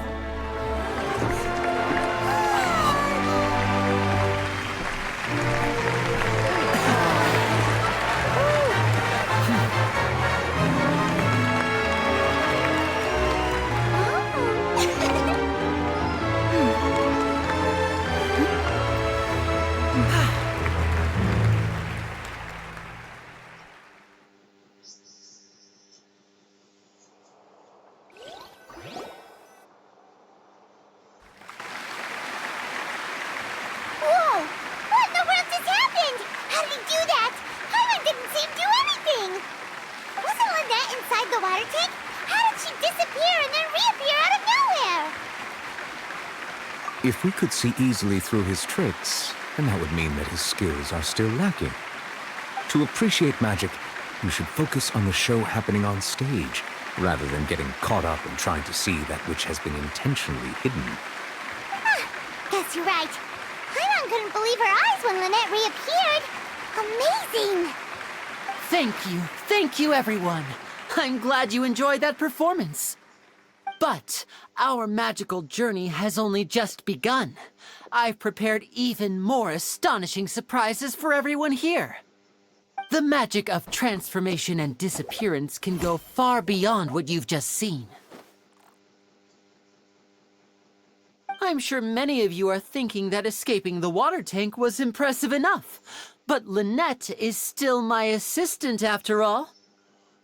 In which case, I have ample time to make all necessary preparations. So, for my next trick, I will require the participation of one lucky audience member. Please, if my assistants could bring out the magical boxes now. There are 2 boxes, and only 2 boxes. One is here, and one is there in the aisle among the audience. I'm sure many of our clever audience members have already guessed our next magic trick. A swap! Our lucky audience member and I will each enter a magic box. After 1 minute, we will each emerge from the opposite box. Now please, everyone pay very close attention to the box you see here. Don't give me any chance to make a move. Wow! How's he gonna do this? Hey, do you think this is all magic tricks, or does Lyney have actual superpowers? The lucky audience member will be generated by this random number selector. It selects numbers entirely at random. Even I don't know who will be chosen to participate. Now then, let's begin. Let me see. Oh, row 7, seat 3. Congratulations! You now have the chance to experience magic firsthand for an entire minute. Please, come forward. My assistant will take you beside the magic box. I'm sorry, it might be a little cramped inside, but no need to feel nervous. We've carefully arranged everything for you to be as comfortable as possible. You don't need to do anything, but no matter what strange things may happen, don't come out of the box. If the magic is interrupted, who knows where you might end up? You might even find yourself in the Fortress of Meropide. Oh, okay. All right. Before I enter the magic box, there is one more thing I need to ask the audience to do. Could you all give me a countdown? Like this. 60, 59, 58. Just keep counting down. You can go a little faster or slower if you like. I won't be able to see anything in the pitch black box, so I'll be relying on your voices to know when time is up. Oh, and no tricks now. If you quickly count from 60 in just 30 seconds, then I'll be in a tough spot. Ooh! Paimon kinda wants to count faster after hearing him say that! No, that won't do. I can see it in your eyes. You still can't be trusted. Let's practice together. Come on, repeat after me. 60, 59, 58. 60, 59, 58! That's right, perfect. Keep it going. All right, I'll see you all on the other side once you've finished counting.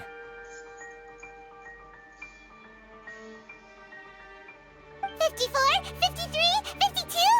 Huh? Why aren't you counting, Neuvillete? I am counting in my head. I think things are exciting enough in here as it is. Merely a consequence of my identity and personality. Do not worry about me. Just enjoy the show. Oh, alright. You look so serious that Paimon thought you might be feeling uncomfortable or something. 40, 39, 38! Mr. Lyney, are you all right in there? Is everything ready? Yes, I'm fine. I'm just double-checking the direction of the magic. It would be a disaster if we get sent to the wrong places. For example, mid-air right above the audience.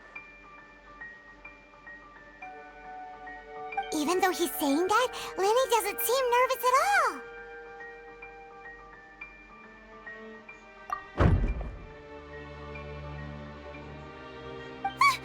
What was that noise? Did you hear it too? Not sure. Anyway, it doesn't seem like anyone's worried about it.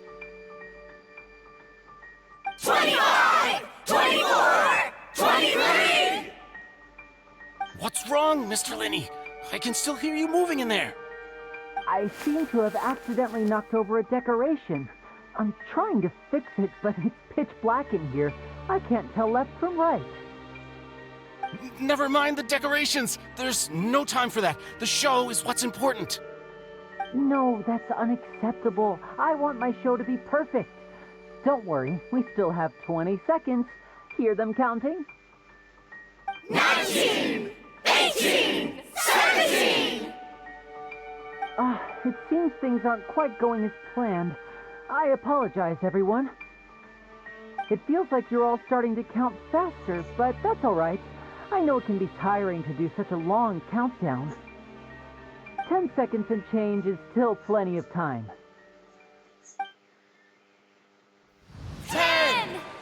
Almost there now. Whew. Swapping two people is harder work than you might think. Even a master magician like me can't guarantee I'll get it right the first time. Hey, wait! Is this the back one? I can't tell. They both look the same inside. Huh? No, that's not it. I'll try again. 7! Hey, slow down! Honestly! 5! 4! 3! Whoops! That doesn't count! 0!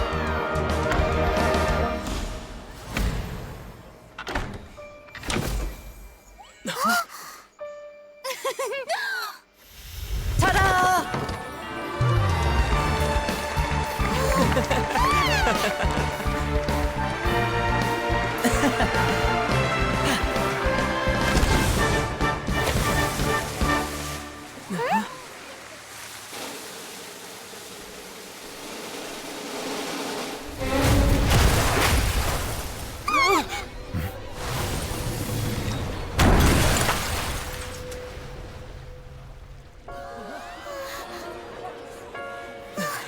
What happened?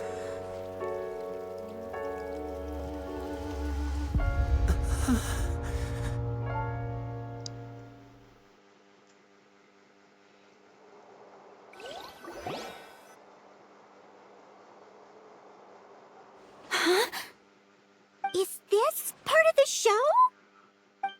Mr. Lyney, you're going to use magic to fix the stage now, right? What happened? Oh no. Maybe this isn't part of the show. The girl was still in that box, right? This performance is over. Medical staff with me. Guards, secure the scene and detain all the performers. Seal the exits. No one is allowed in or out at this time. Yes, that's right. If this was just an accident, then we must investigate the cause.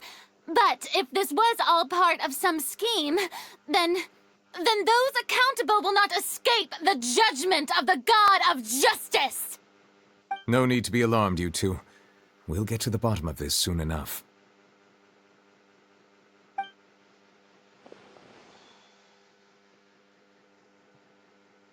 Unfortunately, the person who is in the magic box has been pronounced dead. His name was Cowell, one of the assistants in Lyney's magic troupe. Apparently, the fireworks on stage ignited the ropes that were suspending the water tank, which then caused the tank to fall onto the stage. As of now, we are still not sure why we found Cowell in the box, rather than the guest from the audience. And after an initial search of the area, the guards have confirmed that the girl is nowhere to be found. It appears that this incident was not merely some mishap with the performance. And there are many indications that it is connected with the case of the serial disappearances of young women. The serial disappearances case? That's the case that Charlotte mentioned before!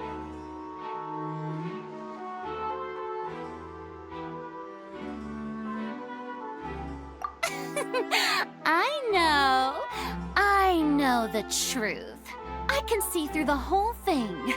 Really, using such a shallow and obvious mystery as his finale. Did he really underestimate us that badly? I say that our powerful magician, Mr. Lyney, is now the prime suspect for the serial disappearances case. Huh? Why me? This whole thing was an accident. No, this all occurred during your magic show, did it not? The missing girl disappeared after being chosen, did she not? The deceased is one of your assistants, is he not? Now that I think about it, that whole speech about magicians making things disappear was nothing more than a provocation, a bald-faced challenge. That can't be right! How can Lyney do this? He was in the box on the stage the entire time! We can even hear his voice! Besides, before the show, he told us that he would like to catch the criminal behind the disappearances! He couldn't possibly mean catching himself!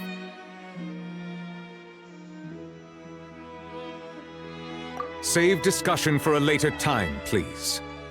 Lady Furina, may I assume that your comments just now constitute an accusation against Mr. Lyney and his associates, and that you are pressing charges? Huh? I just think that I think it might be a little early to talk about formally pressing charges.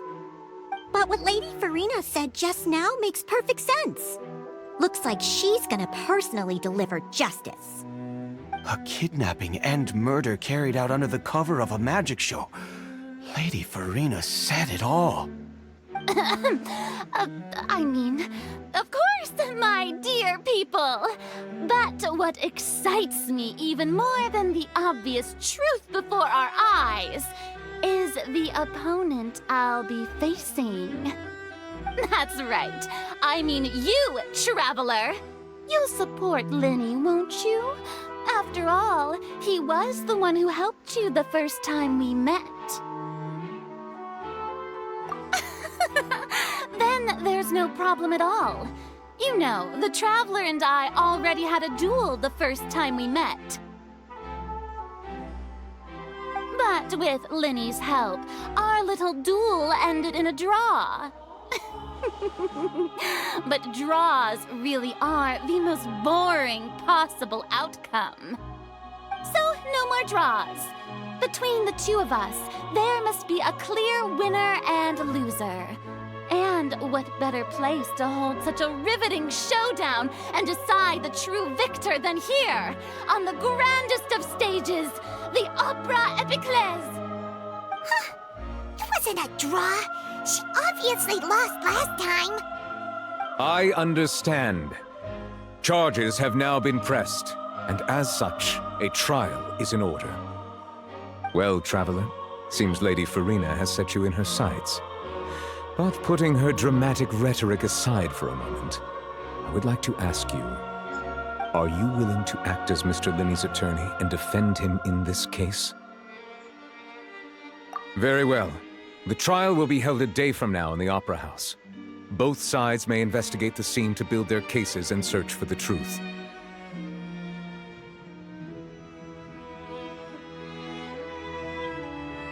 Lyney and his troupe are all potential suspects and shall remain within the Opera House. The audience may begin to leave in an orderly fashion once they have been cleared by the guards. A day isn't that long. Let's see what kind of case this big-shot outlander can build in such a short amount of time. I'm really quite looking forward to hearing it.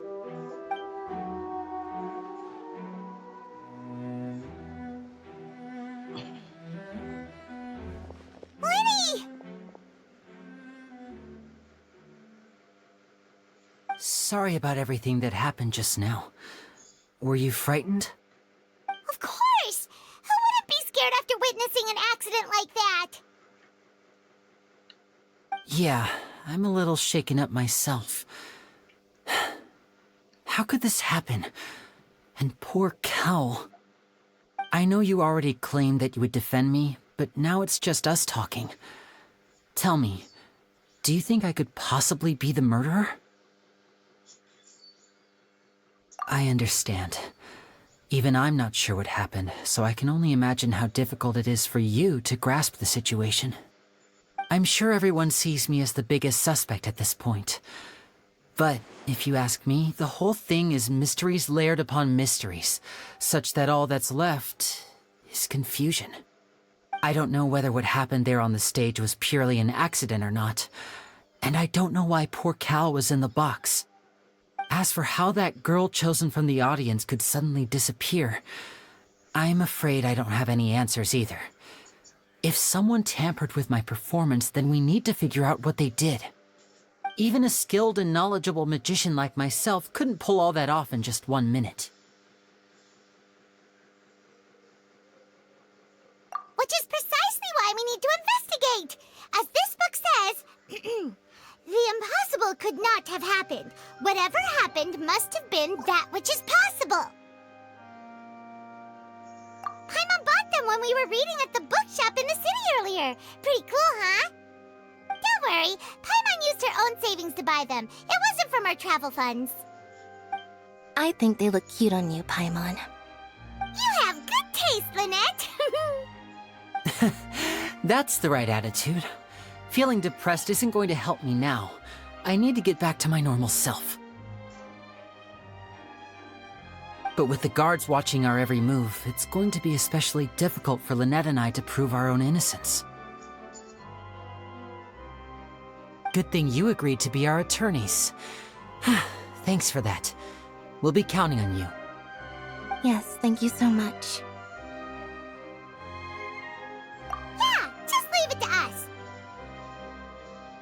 Oh, since we're going to start investigating, Paimon has a question first. Where did Lynette go during the performance? Ah, well, I'm afraid that would involve some of our essential trade secrets as magicians. The secrets behind our magic are past saving, Lyney. I suppose you're right. The truth behind our tricks is going to be important evidence that will be weighted during the trial. 'Tis truly a pity. As a magician, our magic show is a work of art. We've poured countless hours and spared no effort in perfecting it. But if revealing our secrets will help you uncover the truth behind what happened, then it will be well worth it. We should go somewhere else if we're going to discuss our magic tricks. We'll go speak with the guards, and in the meantime, you can go investigate the stage and the seating areas. All right, investigation teams are still here. Detective Paimon is on the case!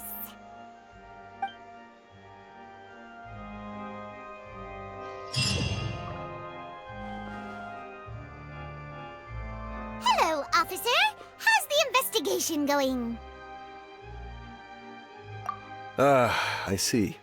You must be the traveler that Lady Furina mentioned. Listen, I'll be perfectly honest with you. I'd avoid getting mixed up in this whirlpool of a mess if I were you. Huh? What do you mean? Come with me and you'll see. The deceased is one of Lyney's assistants named Cowell. Even though he hadn't joined the troop long, he was hardworking and everyone generally liked him. The assistants are usually in charge of setting up and inspecting the props, as well as assisting with the show and keeping the crowd engaged. As you probably saw when you were in the audience, the water tank suddenly fell and smashed the box with Cowell inside it. This is the real mystery. We've already searched the scene and were unable to find any traces of the girl. However, if you look carefully, the box was positioned directly under the water tank. The ropes holding the tank were then burned by the pyrotechnics on stage, causing them to snap. All these factors lining up so perfectly makes it hard to see this as a mere accident. If anything, the more logical explanation is that the whole incident was intentionally planned, and Lyney is the most likely person to have access to all these areas. But he doesn't have a motive! Are you both good friends of his? Well, you can't say we're good friends, but we've known each other for a little while. So in just a short time, he was not only able to win your trust, but even convince you to act as his attorneys. I know there's no such thing as magic. The real trick of a magician is holding the audience in the palm of their hand. I've seen a lot of cases, and I can tell you that people are the least reliable kind of evidence. Sorry, I tend to be pretty straightforward. Just know that I'm warning you for your own good. Anyway, you may investigate the scene of the crime yourselves if you're curious. Who knows, maybe you'll be able to come up with some new evidence.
The investigation team has some new findings.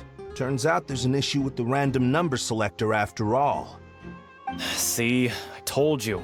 What if the machine picked some big guy's seat? You think the murderer would have still made his move then? Sorry to interrupt, but we're helping Lyney and Lynette with their side of the investigation. What were you saying about the number selector? There's something wrong with it? You're trying to help them? That'll be a tall order. Lyney used the machine to pick a random member of the audience during his performance, right? The lucky girl that later disappeared. Well, we thought there might be a serious problem with the machine, so we had it taken away for further inspection. It turns out that the seat number it picked wasn't random at all. The machine picks that same number every time. I'm sure you already know that you have to make a reservation in advance to get a seat, regardless of whether it's a trial or some performance. In other words, Lyney knew who would be sitting where from the very beginning. That much checks out. Lyney reserved our seats for us, too. Bet you see why I was saying it'd be tough to make a case for Lyney. Even though it's bad for Lyney's case, Paimon had better write it down.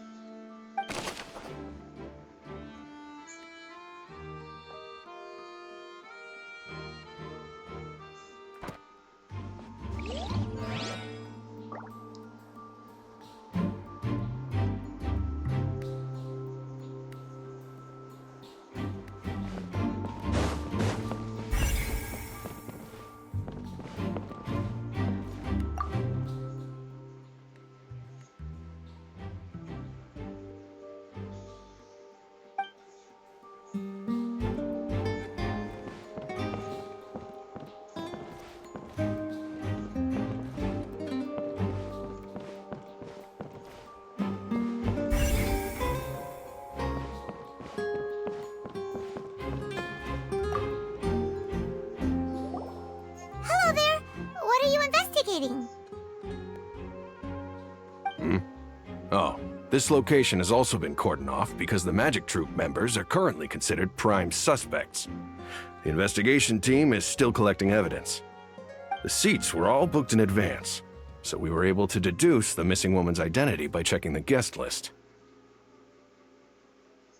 Sure, it's not like this is confidential information.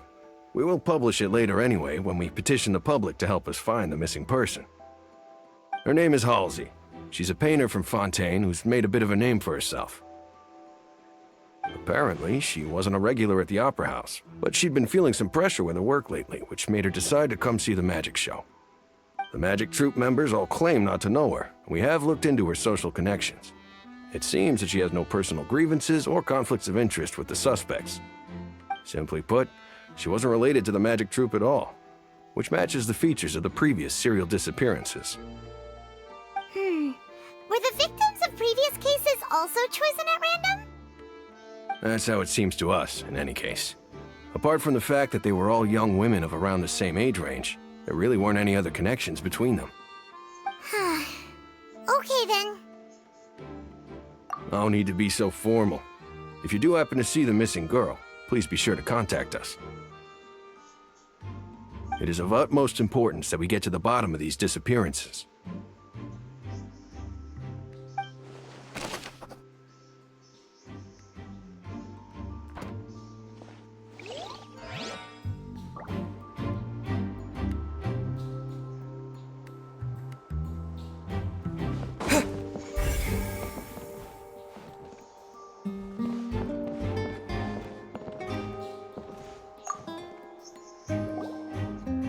So this is the rope that broke and caused the water tank to fall. The rope looks pretty durable. How can it be burned through so quickly by fireworks? Why are you suddenly so serious, Traveler?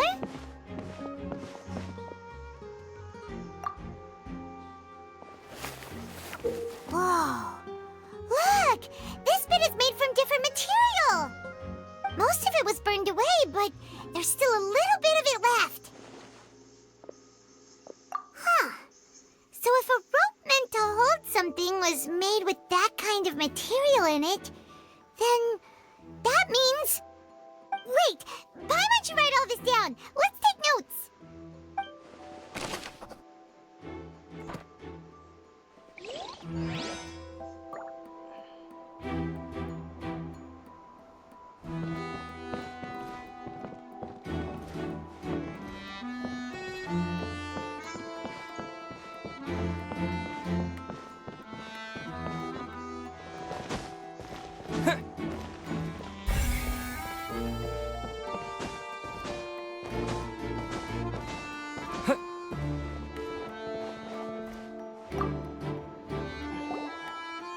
I see that you're investigating the area.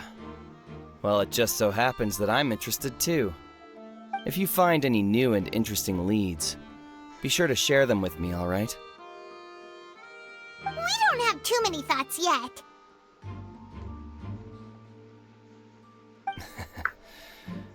Then why don't I tell you my hypothesis first?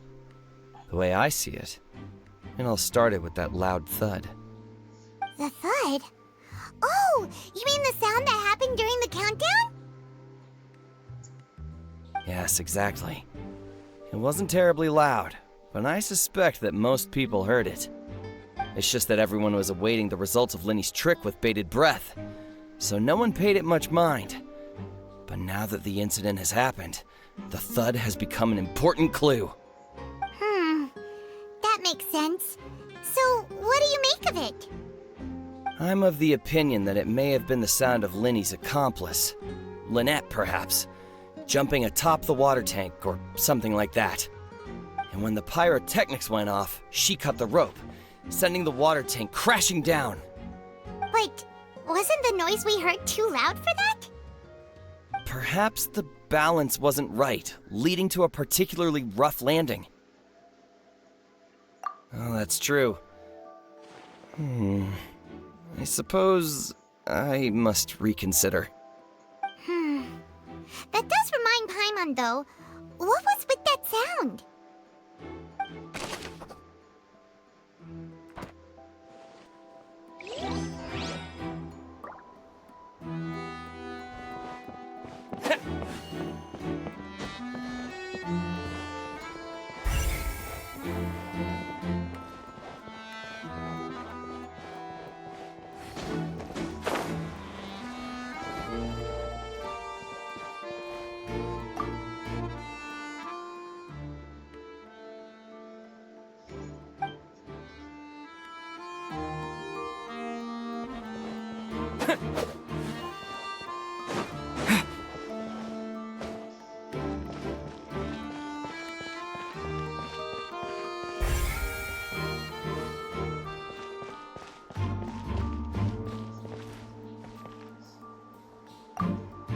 Lyney's still talking to the guards.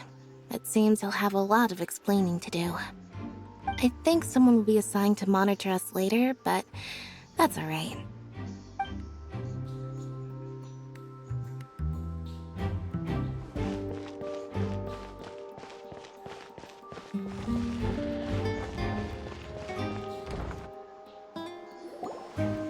Hey, you! Yes, both of you! Over here! I've been keeping an eye on you for a while now.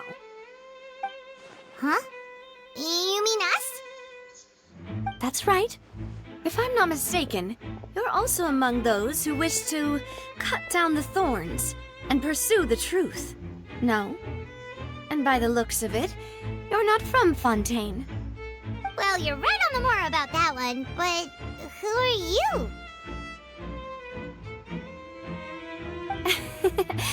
Have you never heard of the Spina di Rosula? From mediating disputes and providing protection to solving conundrums, you name it, Spina di Rosula does it. And I, Navia, have the honor of being its renowned president. Though those who play by our rules call me boss. I'm Silver, her attendant. Pleased to meet you. And I'm Melus. Demoiselle's various daily needs and affairs are under my purview. Huh? Boss? Demoiselle? What gives with the names? Well, I am the second generation president. Melus and the others are still used to my previous title. My apologies, Demoiselle. Should you prefer, boss, I will endeavor to use that instead. No, no need. You don't have to call me boss. Just Navia is fine. Okay, if you say so. Not that we're members of Spina di Rosula anyway. All merely trifling details. Never mind. Now, back to the situation at hand. That's right. I've always kept an eye on the serial disappearance cases. My interest stems from a matter back from my father's time. Judging from the look of things, I find Lyney an unlikely mastermind. Really? We think so too! That's why we're looking for clues now. But how did you come to that conclusion? Intuition, naturally. My unparalleled intuition. Furina sure was quick to point the finger at Lyney without any decisive evidence whatsoever, wasn't she? But that's not uncommon for her. If you remember, the Justice had to interrupt her and ask if she was pressing charges just to keep her from getting carried away. Anyway, a trial begins the moment someone levels charges. And, of course, there was no way Furina was going to back down in that situation. Sounds more like you just don't trust the Hydro Archon. Well, what's your opinion? I must admit that she can be interesting at times, but liking her doesn't mean that I'll blindly agree with her. All right, I've answered your question. Now, it's time you answer mine. Wait a minute! Did that answer count? Well, I say it does. But don't worry, you won't hear any pointless questions from me. In your opinion, do you think it's right to treat a trial like it's an opera? Well? And why would that be?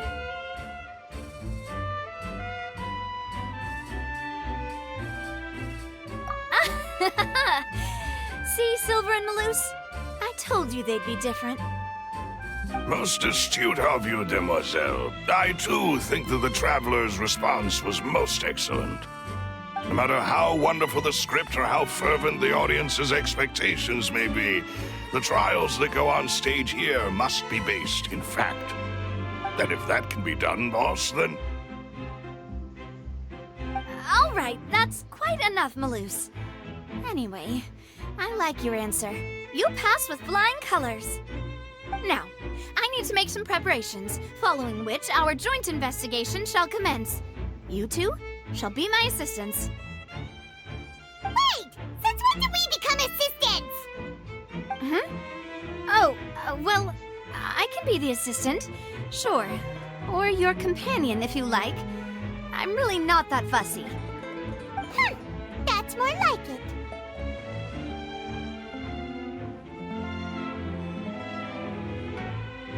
Far be it from me to brag, but I believe that Demoiselle's intuition will be instrumental in uncovering the truth. You wish to save a friend from false accusations, and we wish to unravel the disappearances. In this sense, our goals are aligned. You have a point. You're quite the talker, aren't you, mister? And what about you over there? What do you think? You seem like you've got something on your mind. I have nothing to add. Oh, alrighty then. We'll be making some preparations first. Just be sure to let us know if they start revealing Lyney's tricks. Thanks!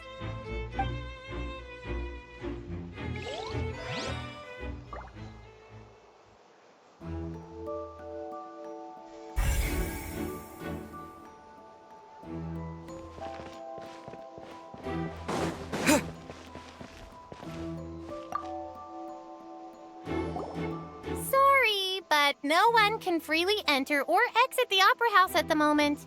If you wish to leave, you must register your identity with us first. No, we're not leaving. We're representing Lyney and Lynette as attorneys, so we're investigating the case. Were you always guarding this entrance? Yes, after the Chief Justice gave the order, everyone coming in or out must undergo a strict inspection. So, the missing girl couldn't have left from here. At least, not from that point on. I doubt there was much opportunity then, either. How can you be so sure, Well, because I was in charge of security near the entrance at that time. I couldn't see Lyney's performance from here, which was quite a shame. Just my luck. But still, I did not abandon my post, and I stayed put no matter how loud the applause was. If someone had so much as even approached the door, I would have noticed it, let alone if they had tried to leave. We Melusines are good at that sort of thing, you know. So, it's safe to say the girl couldn't have left through here. Alright, thank you for your help. This will be useful info.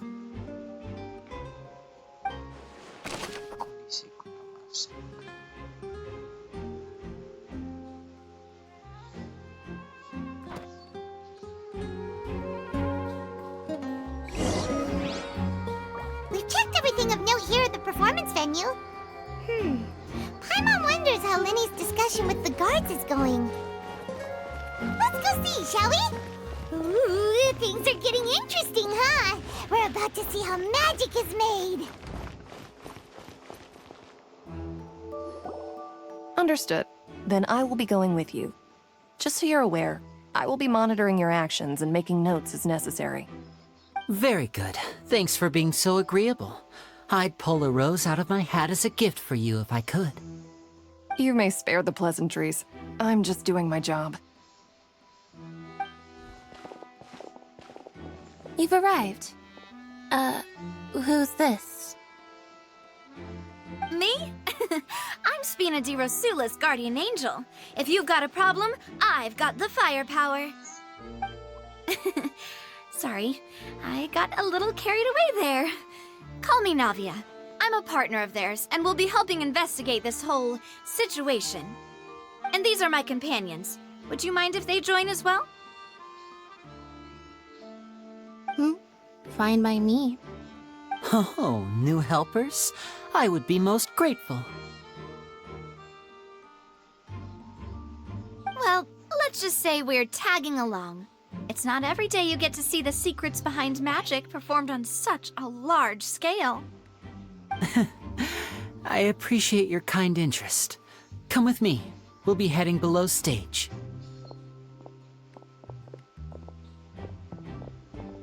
Huh? Below stage? Yes, a world of secrets is hidden beneath this magic box, prepared specifically for this switcheroo trick. But before I reveal everything, you should have a look first. Notice anything strange here?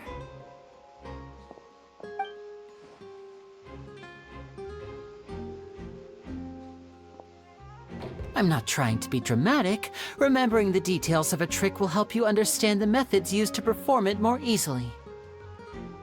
Huh. Weren't there balloons and other decorations here? Where did all that go? Ah, good eye.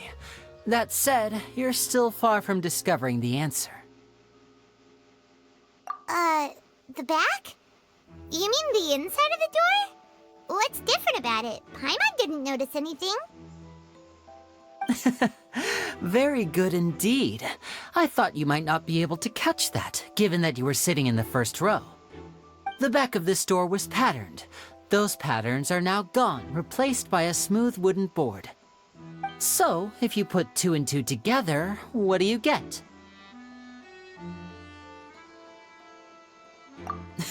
Exactly. All right, let's go. I'll tell you how it works as we head down.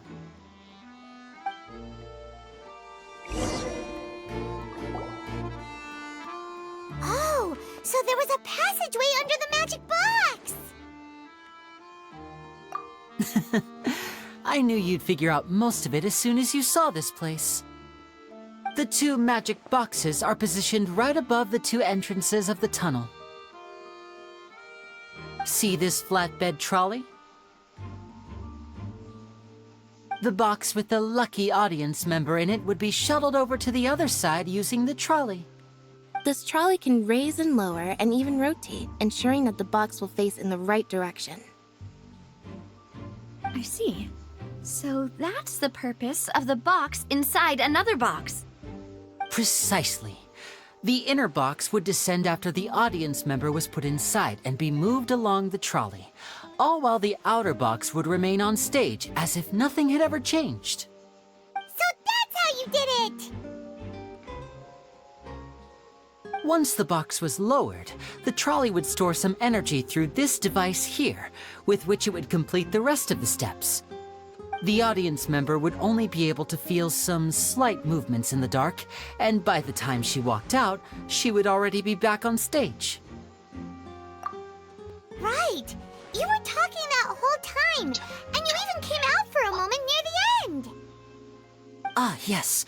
A phonograph operated by Lynette was used to achieve that effect. My assistant and I had already scripted our conversation beforehand. When the countdown began, I had already gone to the opposite box via a tunnel using that ladder. And what about Lynette? Where was she? I was in the mezzanine space in the back of the box. Oh, interesting! That's how we were able to coordinate Lyney's lines with the assistant. And, by the way, I was the one who walked out of the box at the end. I mean, we are twins. All it takes is a change of clothes and no one can tell who's who. And that's my favorite part of this trick. Only Lynette and I can perform it. So that's how it all worked! Wow! Every detail you revealed was more amazing than the last! Lynette would briefly walk out of the box and then go back in, jumping into the tunnel and escaping before the box on the trolley could finish ascending. And then I walk out of the other box in the audience area, and the trick would be complete. The operative word here being would. But as you saw, Cal was in the box, not our audience member. She, on the other hand, mysteriously vanished. We really don't know how that happened. If not for that interlude, this would have been an astonishing trick. I probably never would have figured out how you pulled it off. And yet, to think that someone was able to use this magic trick to commit a crime. Could we have a look around? I think we can come up with some more leads. This is the scene of the crime, so Lyney and Lynette are not permitted to stay here. I'll escort them back up. Yes, of course. No need to be so strict now. I won't disappear into thin air, you know. Thanks, everyone. We're counting on you.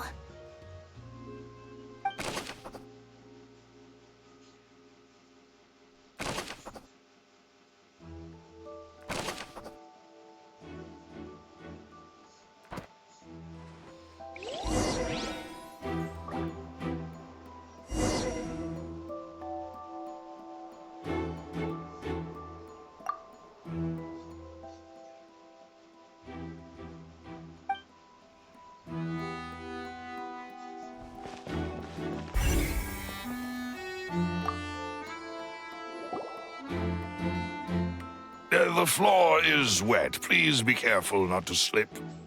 Speaking of which, why would there be water here?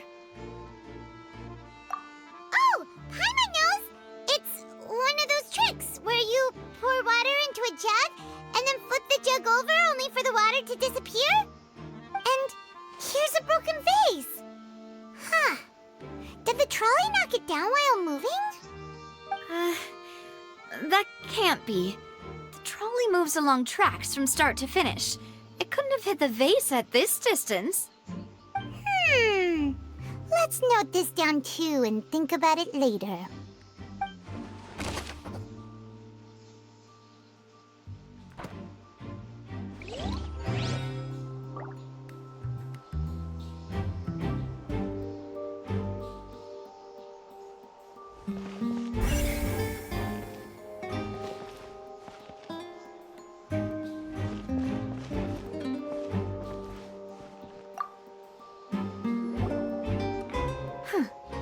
What's this?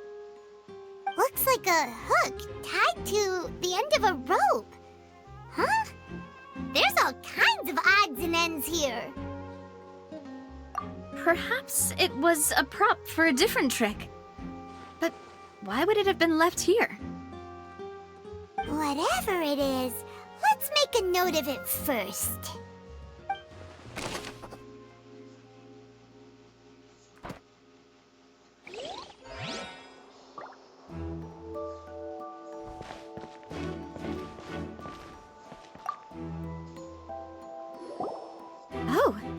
These are the clothes that the lady chosen from the audience was wearing, right? Her clothes are here, but she's nowhere to be found. Right. And do you really need to do that if you're kidnapping them? Ugh, this is so confusing. Paimon doesn't want to be a detective anymore.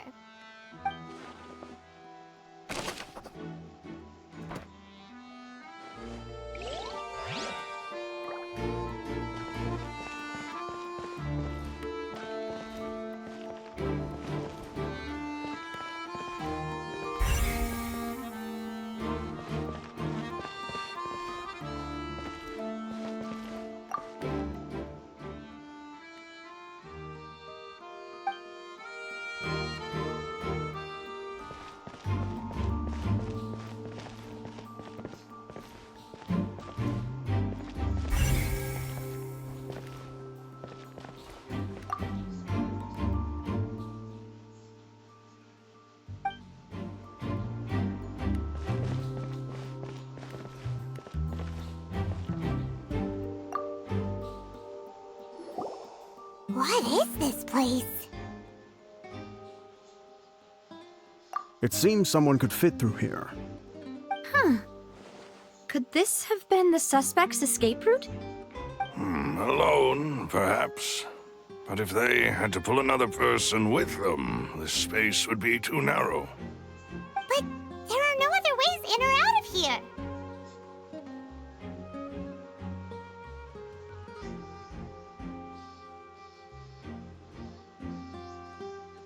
Oh, you're right! Let Paimon write that down.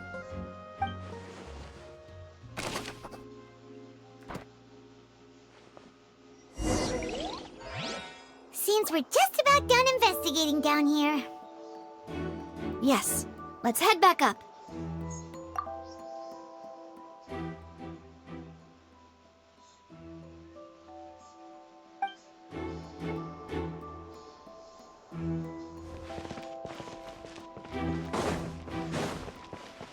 What?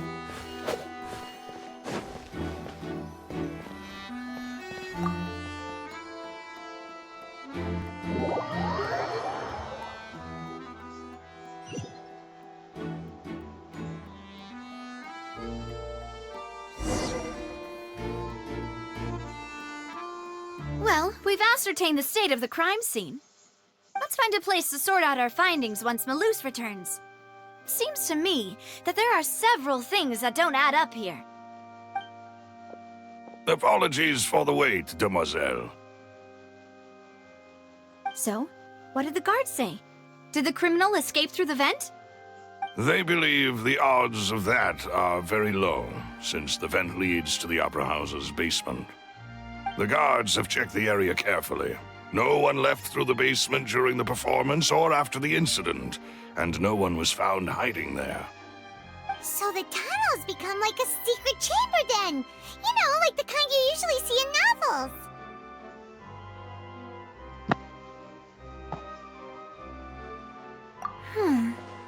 The plot thickens. Halsey's disappearance and Cowell's death are both quite inexplicable. No wonder Furina was so confident in her accusation. All the current evidence points toward Lyney and Lynete. In other words, the charges are very likely to be upheld unless we make some considerable progress. Charges and then trial. So if the charges are upheld, they'll announce a sentence? That's right. This is how a trial goes in the Opera House. During the proceedings, the Chief Justice and the oratrice will hear statements from both sides. That's right. This is how indemnitium is produced. The statements from both sides, the defenses from attorneys, witness testimonies, and even the audience's emotions will all be projected on the oratrice. To put it simply, it's as if the oratrice has its own will, and is a judge in its own right. This also precludes any kind of favoritism on the part of the Chief Justice. Not that this has ever happened anyway.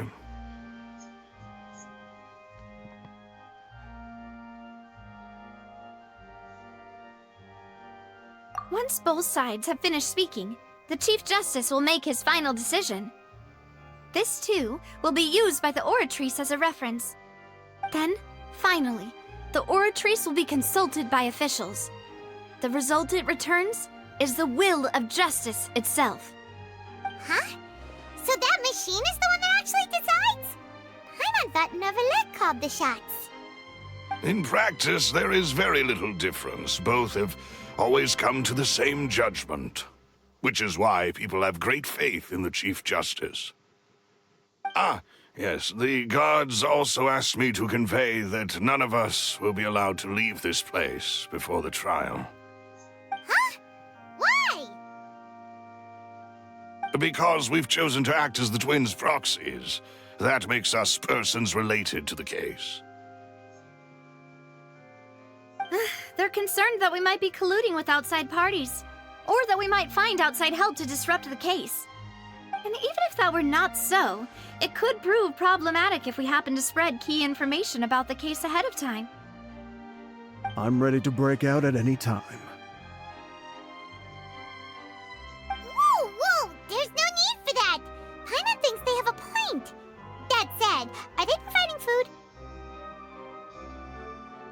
Of course. I just hope you don't mind the lack of options. I'm afraid that catering to all tastes is not in the cards, nor is any guarantee of balanced nutrition. In that case, let's just sort out our findings together here. Pity. I was hoping to take you to try some of Fontaine's famous desserts, too. I mean, what better way to properly think through our findings than over some tea and sweets? Huh. Breaking out suddenly doesn't seem like such a bad idea after all. Just kidding, just kidding. Paimon will still do her best, even if there are no snacks. What do you mean, no snacks? Of course we'll have snacks. If we cannot buy some, then we'll simply make some. Huh? Here? But how? Understood, Demoiselle. Everyone, please come with me.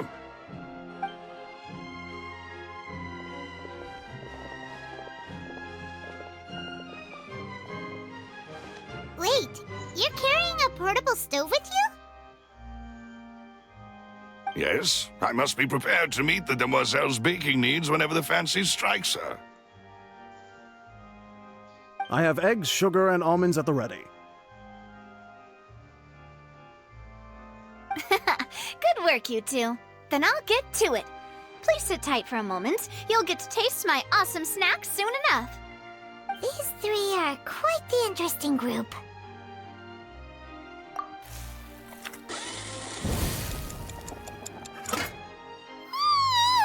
And Paimon thought it smelled good while it was still in the oven! Oh, it's even better now. Paimon can't stop drooling. From the way you had these two guys carrying all that stuff around, Paimon thought you'd have them do more during the baking process. But you ended up doing the entire thing by yourself! Beating the egg whites, grinding almonds, everything! I was applauding. And I was giving encouraging smiles. Paimon was just thinking, aren't you worried about getting your fancy dress dirty beating egg whites and baking like this? Well, I don't think it's carved in stone anywhere that fancy ladies can only read books, sip tea, ride horses, and play the piano. I just really enjoy making snacks. Don't underestimate beating egg whites, by the way. It's a real arm workout. You also need to beat them to just the right consistency, or your macarons will crack. Anyway, give these a try, fresh out of the oven. There's 3 for each of us. Only 3? Well, eating too many sweet treats might send all that sugar to your head. You wouldn't be able to think clearly about the case on a sugar rush, would you? Tea is ready to be served as well. This is Demoiselle's favorite, strong black tea with a floral fragrance that clears the mind and lifts the spirit. No need for concern. I'm merely doing as I should.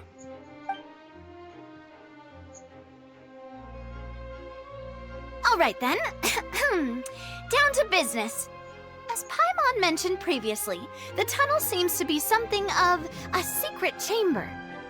However, we can assume that Lyney and Lynete were not alone within it. Some criminal also occupied its sealed confines. The magician twins could have committed the crimes, of course, but they lack any logical motive. Exactly! Why would they do such a thing right when everyone was watching? The flower vase and the thud we heard during the performance could indicate some altercation between Halsey and the criminal in the tunnel, resulting in the shattering of the vase, the discarding of her clothes, and her abduction. Perhaps the criminal thought that since she was chosen from the crowd, she would be too easy to identify if she was still wearing the same clothes. Paimon thinks that makes sense, but the real trouble is... True. None of the clues we found thus far support the existence of this third person.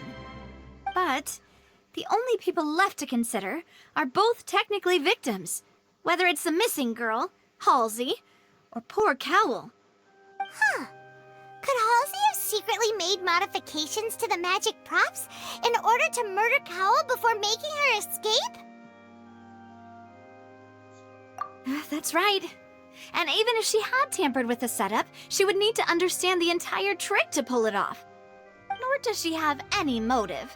The guard said that she has never had any dealings with the magic troop's members. Were we not thorough enough in our search? From the sound of things, this is turning into an impossible case. Your macarons are amazing though, Navia. They smell great! They're nice and crisp and super sweet! They are my specialty after all. And I see you've already had 5 of them. What? 5? Oh, that can't be right! Paimon only counted 3, honest! Please don't worry about it. At my age, a few less sweets might actually be a good thing. No! Being greedy is one thing, but Paimon knows how to count. Besides, Paimon knows that if she ate too many, then others wouldn't have enough.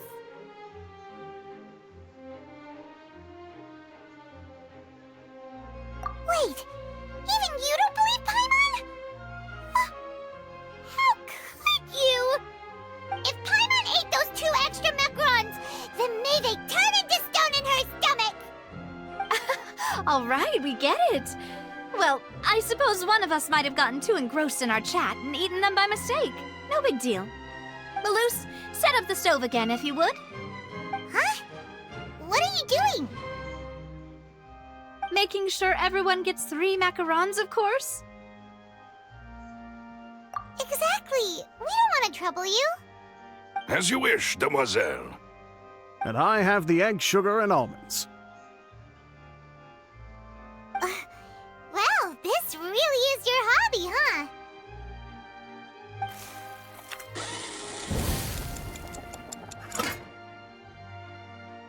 Well, that's it for snack time. I'm going to have another look around the area. I don't know what we're looking for yet, but we've still got some time. As attorneys, I suggest the 2 of you think the case over again. It would be awkward if you got all tongue-tied on stage during the trial. All right, thanks for your help and for the snacks. It was nothing. A small task for the Spina di Rosula. Silver, Maloose, it's time to go.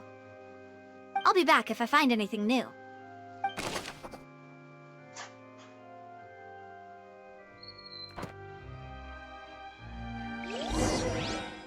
All right, it's time to put our heads together. We've got to get our defense ready for the trial. Oh, it's probably gonna be a long and difficult case. There's no point in worrying about that now. We just need to prepare. Here, take Paimon's notes. They should help you review the situation.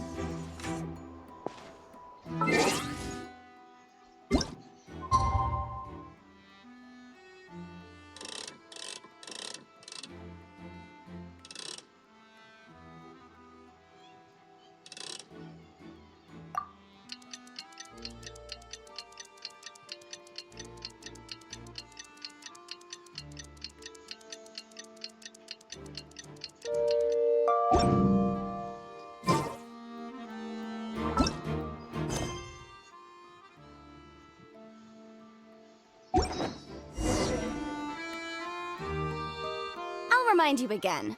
The law can be both a help and a hindrance.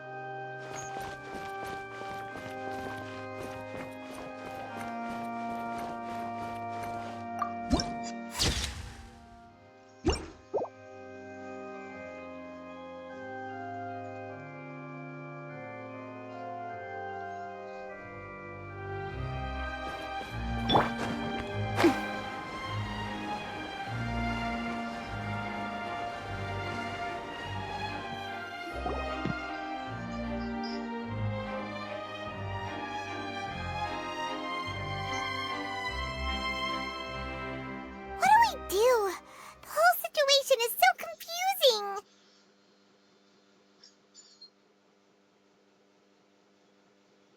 Good plan.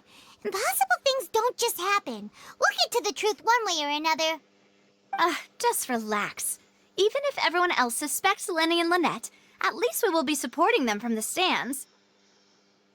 Besides, I doubt Furina understands any more about what happened than we do. Thanks, Navia. Well, we'll be going then. Best of luck to you.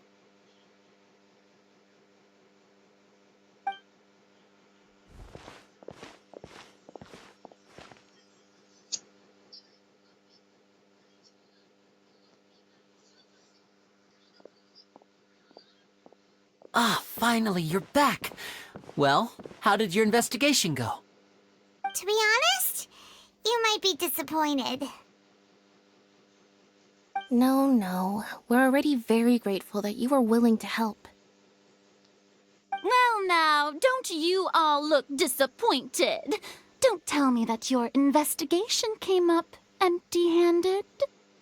That was to be expected, of course. The guilty can never produce proof of their innocence. But don't let that stop you. I shall be terribly disappointed should you, my most anticipated foe, concede so easily. Since both parties are present, I declare that the trial regarding the magic show incident is now in session. Firstly, in order for the audience to understand the causes and results of the incident, could we please have Mr. Lyney explain the trick? Yes, of course. I will explain while Lynette demonstrates on stage. All the necessary items have been prepared.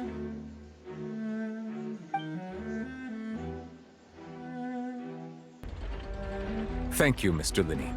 In that case, I take your statement to be that you ran to and remained hidden within the magic box in the audience stands once the trick began, and thus could not have committed the crime.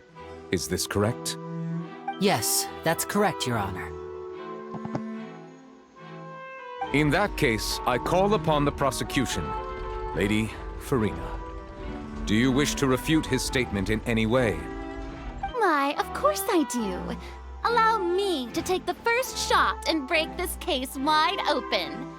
Mr. Lyney is clearly lying. There is no way you could have been in the box the whole time if you were to abduct Halsey and murder Cowell. In fact, I'd say you were hardly in that tunnel at all. That is simply your hypothesis based on the presumption that I'm guilty.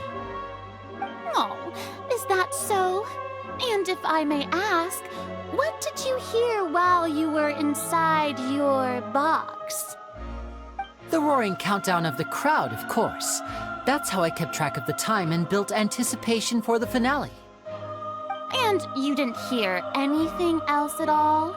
Nothing that might leave an impression of any kind? No, nothing. I see. But when the count reached 30 seconds or so, there was a thud. One so loud that I believe practically everyone heard it. Huh? Hey, hang on. Something's not right here. Yeah, I'm sure he could have heard a noise that loud from inside the box. I was right by the box and I definitely heard the thud. Look at those scales. Could those mean... Well, Now then, ladies and gentlemen, allow me to use the words of the magician himself. You never know what can happen in the blink of an eye. Indeed, it seems his alibi can also collapse in the blink of an eye. Of course, I have armed myself to do far more than smash your alibi. Confidence cannot go unfounded, and my foundations are rock solid. Tell me, aren't you and Lynette actually from the House of the Hearth? The House of the Hearth?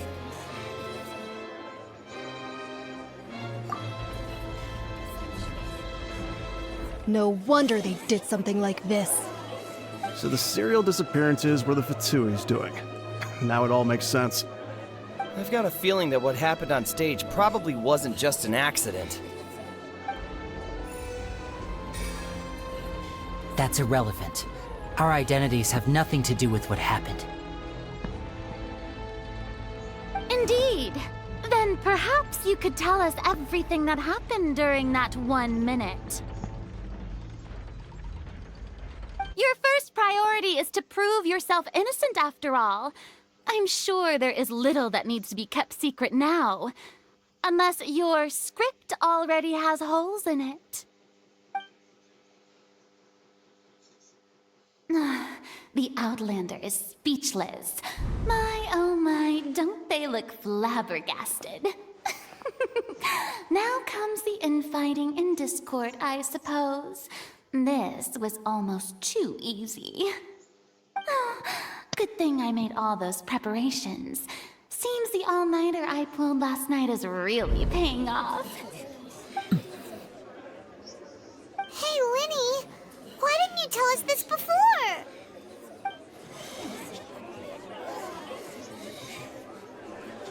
Order! Order! Mr. Lyney, allow me to re-establish the facts. Lady Furina has raised 2 points. First, when the thud was heard in the Opera House, you were neither in the box nor the tunnel. Second, you and Ms. Lynette are both members of the House of the Hearth. Are these claims true?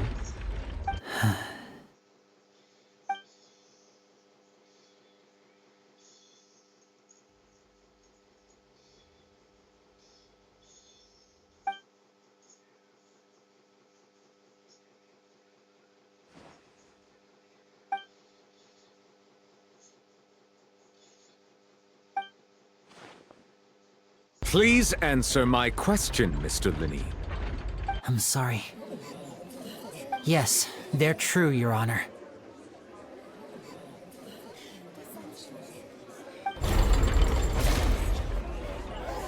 I knew it! Well, that's it. We might as well move on to the sentencing already. What should we do now? Granted.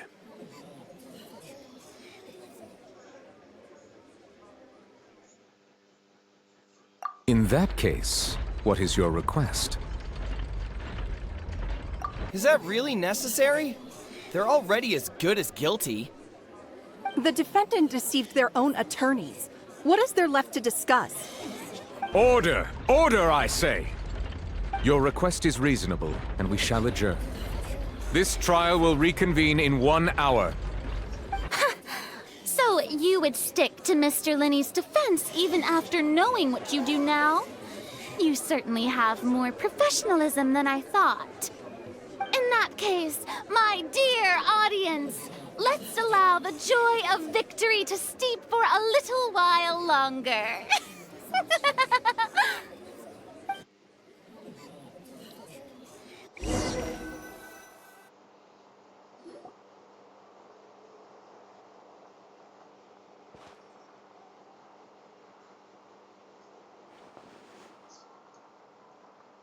Well, this is awkward. I didn't think the Hydro Archon would dig all that up. I'm sorry, Traveler and Paimon. Yeah, sorry. Paimon doesn't know where to start. We trusted you two. We based our entire reasoning on the assumption that you weren't bad guys. Not to set set the wrong tone or anything, but Paimon's really mad! I'm very sorry. I know you're angry, and reasonably so, but please, let me explain. I know you've clashed with the Fatui several times before. I wouldn't be surprised if just hearing the word is enough to make you upset. But our organization is very, very large, and the Harbingers have very different personalities and goals. Right now, we want to save people. As many as we can. That's right. I'm sure we're on the same page when it comes to this nation and the disaster that its people might face. I knew if it weren't for our respective identities, we could become good friends. That's why I didn't wish to flat out lie to you, but chose to hide some details instead. The truth is very important, but being completely transparent about everything would see us spending more effort than we need to.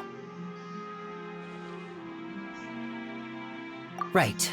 So, you be the judge. Heck, if I were you, I fear that I'd even struggle to trust me at this point. You met a Fatus who works as a magician, a trickster by trade. All by coincidence, too. But still, I'm asking you to trust me. I am no criminal. At least, not in this case. Sorry. Please forgive us. Well, you both say that, but...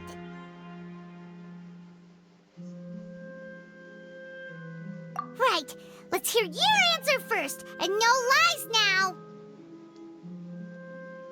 Of course. I'll answer any question you ask. We've been trying to find out how the Oratrice operates. We want to know why it has a consciousness. Why can it deliver sentences accurately? During our investigations, we learned that the machine's core is beneath it. From that moment on, Lynette and I have been designing this box swap trick with the objective of getting close to the core. Is that why you needed a whole minute? That's right. In truth, the audience would take about 75 seconds to count down from 60, while I would only need 15 to get to the opposite box. So, after jumping into the tunnel, I accessed the Opera House basement via the vent, and went to investigate the room in which the core is stored. That air vent was created during the construction of the tunnel specifically to execute this step. Well, nothing. As soon as I reached that room and was about to investigate, I heard someone's voice. Which should have been impossible, of course. I was quite certain that I was the only one in the room. That voice seemed to recognize me and tried to speak to me. I chose to err on the side of caution and retreated the way I came. On the way back, I saw the broken vase and the clothes on the ground, but the countdown was almost finished, so there wasn't time to give it any thought. After that, the homicide occurred just as you saw.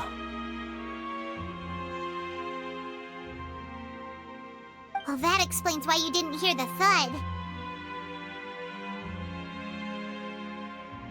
Because of that prophecy I told you about, of course. We must know all we can about this nation's secrets in order to deal with that prophesized crisis. That's the only way we can save everyone. So, there you have it. The whole truth. I swear, I didn't hide anything from you this time. It was never my wish to proceed under this cloud of mistrust either. But like I said earlier, you can be the judge. If you want to leave because you don't trust the Fatui, there's nothing I can do to stop you. Well, Traveler, you decide. Paimon will follow your lead however you choose.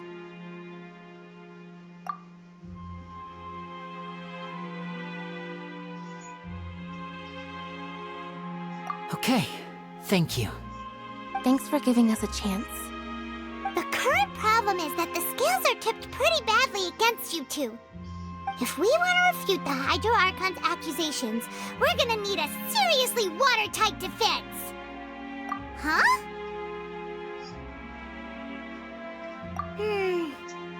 Oh, Paimon thinks she gets what you mean.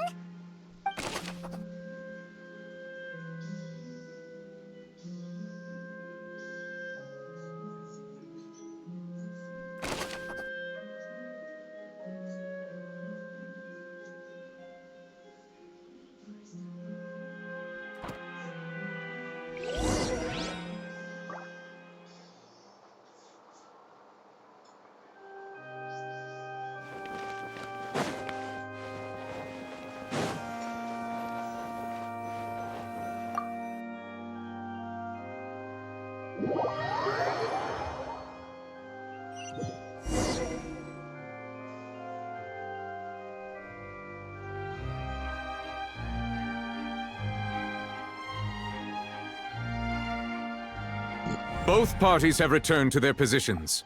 Let us continue the trial. When last we left off, Mr. Lyney acknowledged the new evidence presented by Lady Furina as fact. Therefore, Lady Furina may continue stating her reconstruction of the events. Ugh, that took long enough. Now then, if everyone would lend me their attention. At this stage, let's revisit that scene from Lyney's perspective.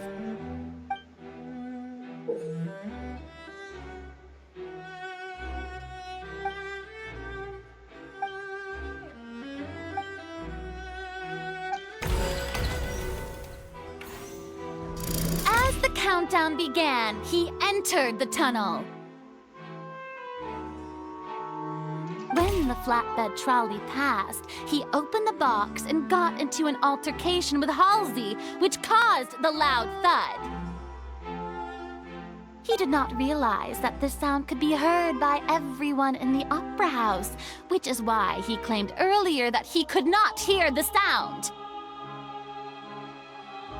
Finally, he used the vase to knock her out, before making her change clothes to prevent others from recognizing her. At this time, Cowell arrived in the tunnel, having heard that strange noise, and caught Lyney red-handed. So Lyney proceeded to knock him out too before stuffing him into that box. Afterward, Lyney passed the unconscious Halsey to his accomplice through the magic box in the audience stands, before operating the devices such that Cowell's death would be ruled an accident.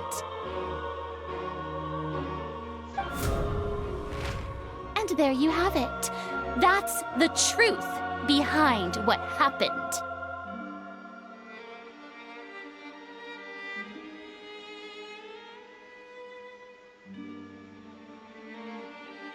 Does the defendant's side have any objections to Lady Furina's description of the events? The key to refuting Lady Furina is the order of events, what Lyney experienced, and what he saw.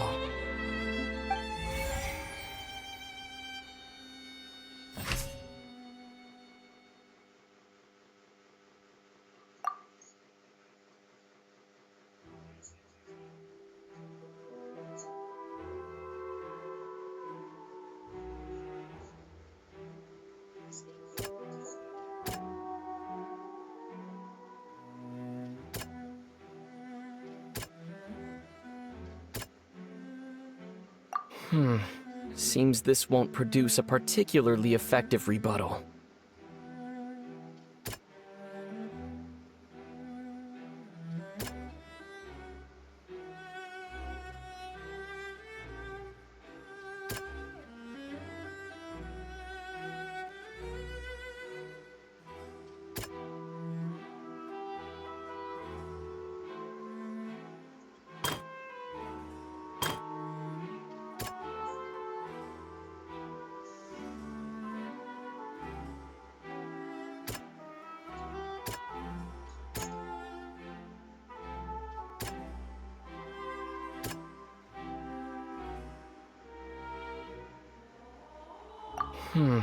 Seems this won't produce a Seems this won't produce a particularly effective rebuttal.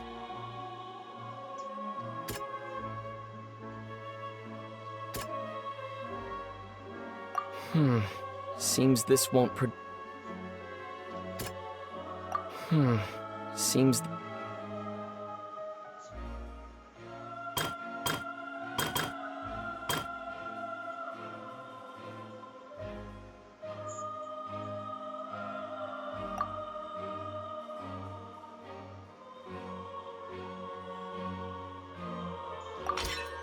According to Lyney, he left via the vent after entering the tunnel. He couldn't have had that altercation with...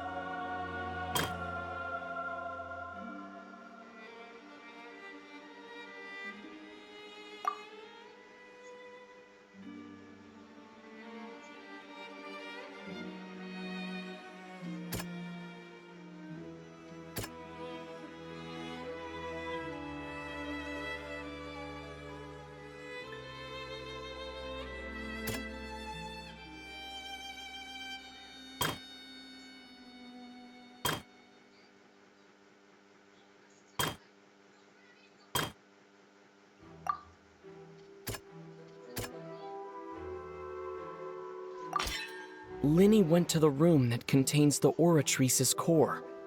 This is the actual truth.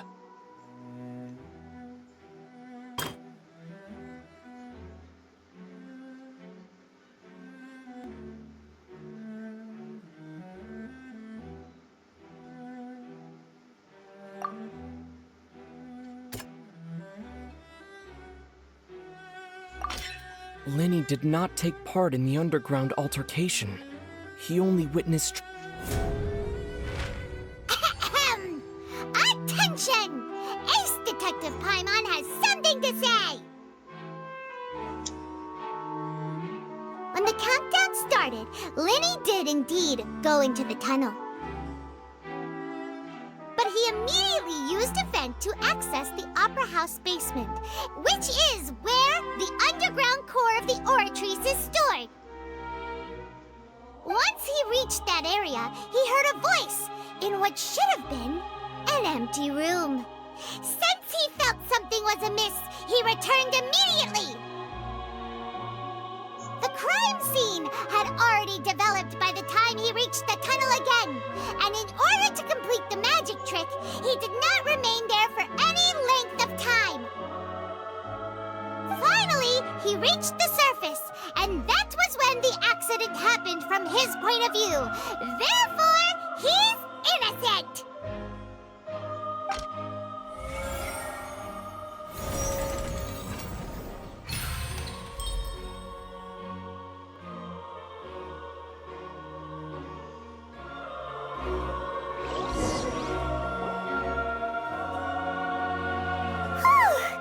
Paimon did it!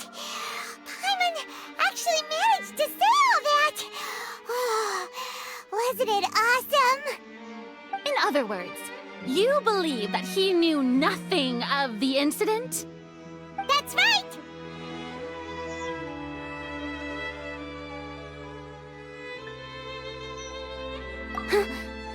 My reasoning?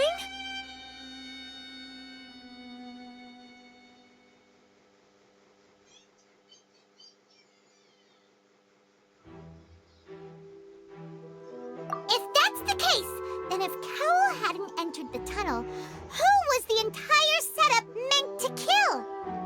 Assuming that what you say is true, Lyney only needed to kidnap the young girl to cause a new disappearance case. What would the point of killing someone on stage be? Oh, they have a point. That's right, you tell them! And that's why they're partners of mine. They've managed to turn things around. Oh, well, your denial is very strident, I'll give you that. But what proof do you have to back your claims?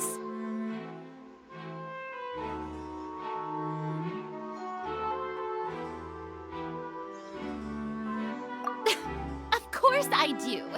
If he had been in the magic box the whole time, how could he have not heard that sound? Why do you ask? You're saying that he wasn't?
Are you sure we don't need to give this more thought? Paimon thinks there's something off here.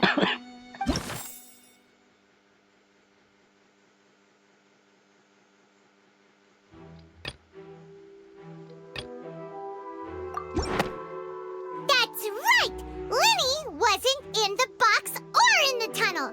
That's why he didn't hear anything strange during the performance. This means that when the crime happened, Lyney had already entered the basement via the vent. The same clue you used to disprove his alibi has now become the best proof! How do you like that? Well played. To think you'd use such logic. Well then, if it wasn't Lyney who committed the crimes, then who was it?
Halsey is the missing person and an ordinary audience member.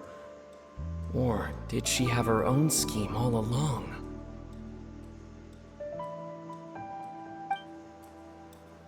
Could there have been a third person involved? Is that really a possibility?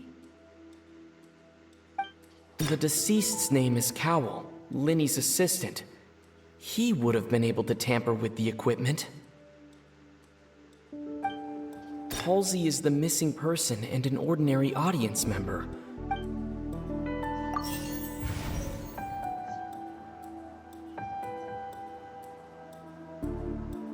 The deceased's name is Cowell, Lyney's assistant. He would have been able to tamper with the equipment.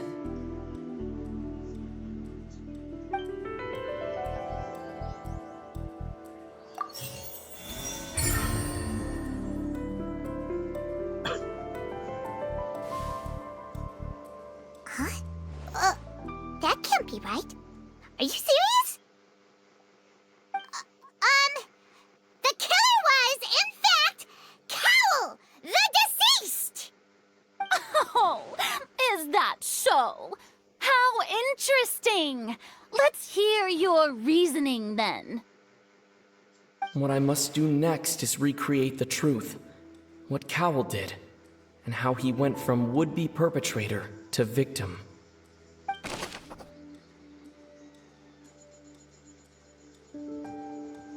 No one entered or left the Opera House through its entrances.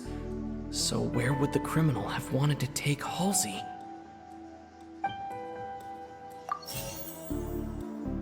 The sound we heard may have come from a clash between the missing Halsey and the criminal. It would have been tough for both people to fit into that vent. They would likely have bumped into Lyney as well. Halsey's clothing was in the tunnel, so there must have been some fear that she would attract attention.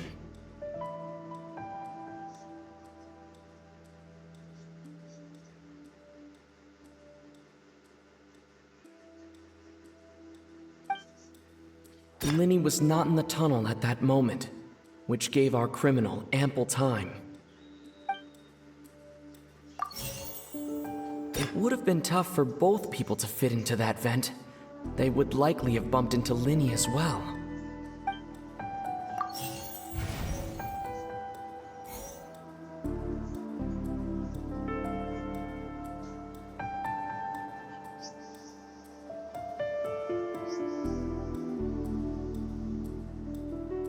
The deceased's name is Cowell, Lyney's assistant. He would have been able to tamper with the equipment.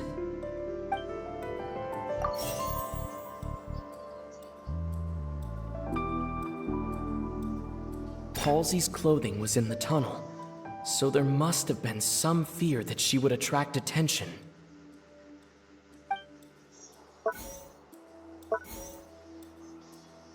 The deceased's name is Cowell, Lyney's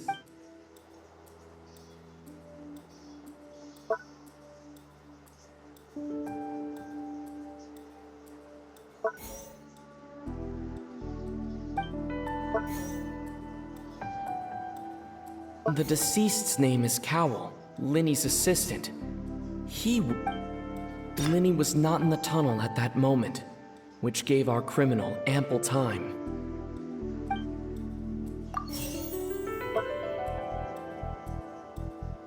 The deceased's name is Cowell, Lyney's assistant. He would have been able to tamper with the equipment.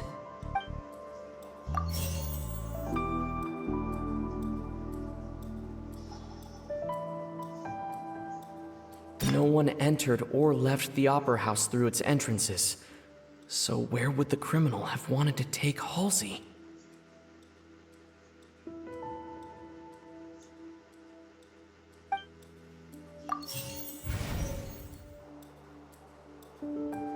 Halsey's clothing was in the tunnel.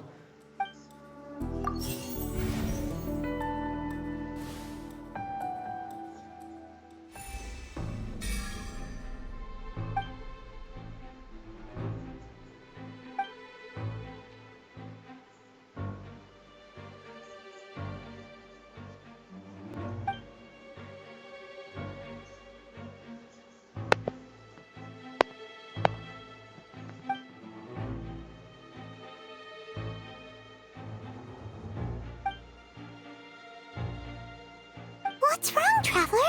Are you still having trouble figuring things out?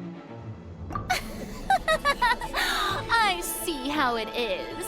So this was all just a bluff. And here I thought you had something to show for it. But it seems you're still far from the truth.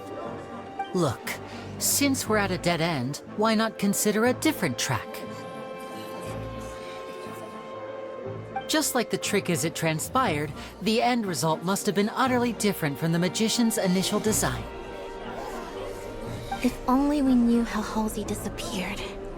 Well, that would be nice, but the tunnel only has 3 exits, and none of them seem very likely. And it's not like this is a magic trick where you can just make a real live person disappear. You know, like you did from that water tank, Lynette.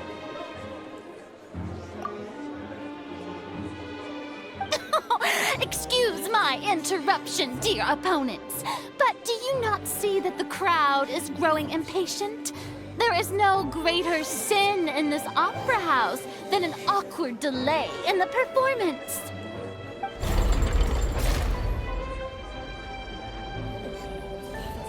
If the defense is unable to make further effective arguments, we will move on to the next stage of the trial.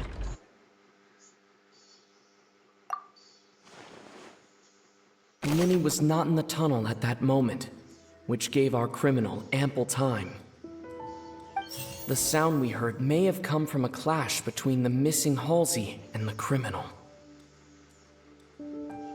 The deceased's name is Cowell, Lyney's assistant. He would have been able to tamper with the equipment. The vase was not broken by chance. It was used to cover important evidence. The water.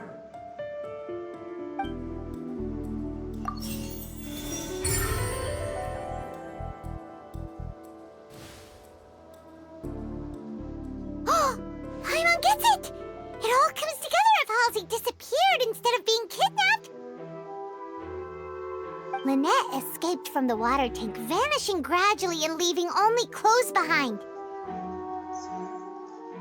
If there's a similar method where a person could be transformed into water... Oh, just a moment, please. I do hope you know how preposterous you sound at the moment. How could a person ever be transformed into water? This is reality we're talking about here, not some magic trick.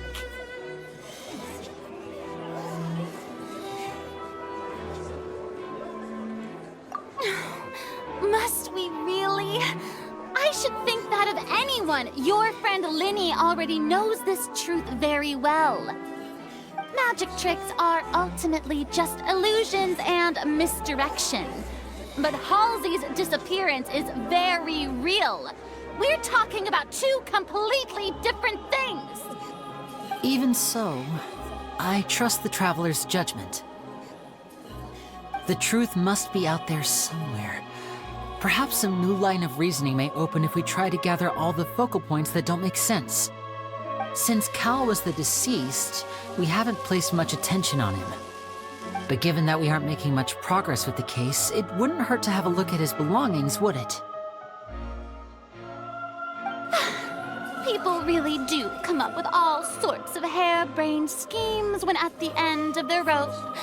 The way I see it, your suggestion that we broaden the scope of our investigation is nothing but a tactic for stalling the trial. Nevertheless, I believe that this is a reasonable request on the part of an attorney. Since the trial does indeed appear to be at an impasse, I believe that additional evidence may help us make more progress. Guards, please step into the lounge and examine the personal effects of the deceased, Cowell.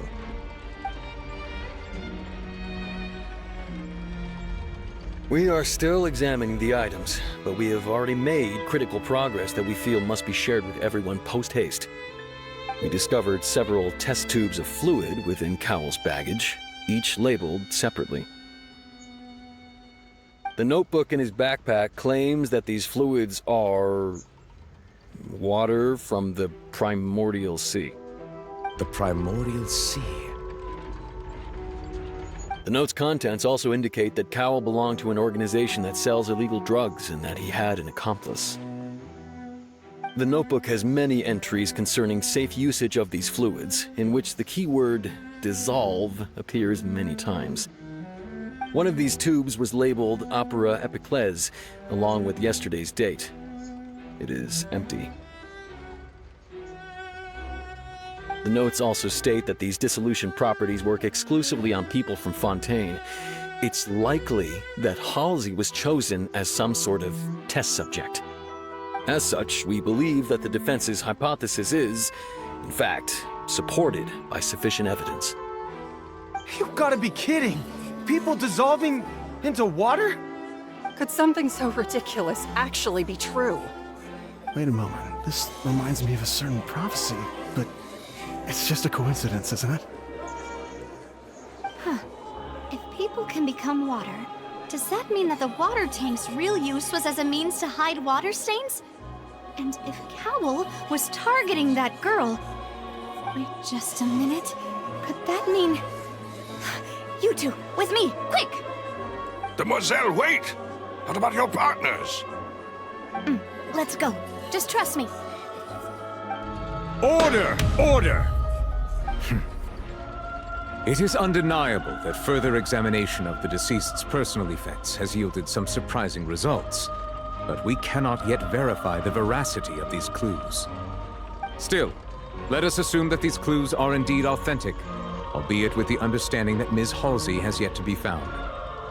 Guards, please continue examining the items along these lines. Mr. Lyney, it appears your hypothesis is supported by the evidence, so please continue speaking.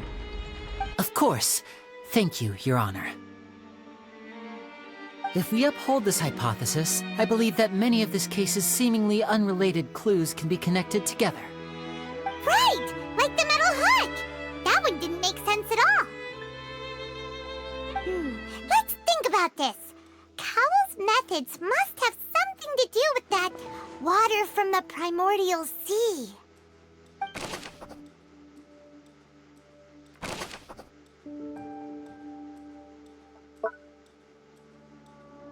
The deceased's name is Cowell. Lyney.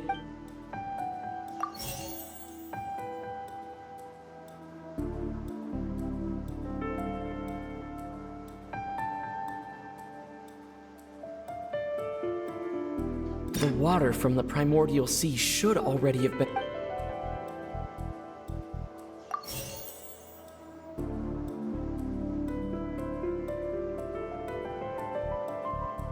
The water from the primordial sea should...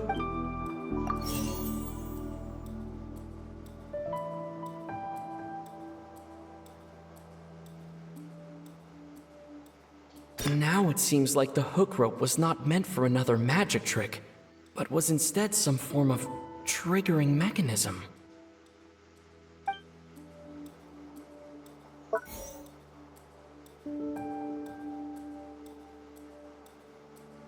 Lynete was in the magic box on stage the entire time.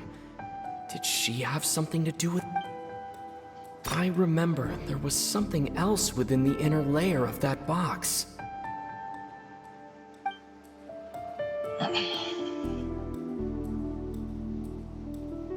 The water from the primordial sea should already have been prepped before...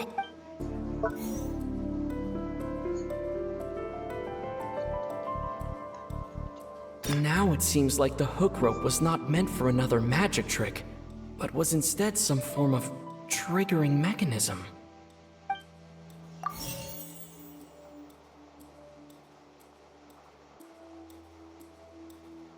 Lynete was in the magic box on stage the entire time. Did she have something to do with this?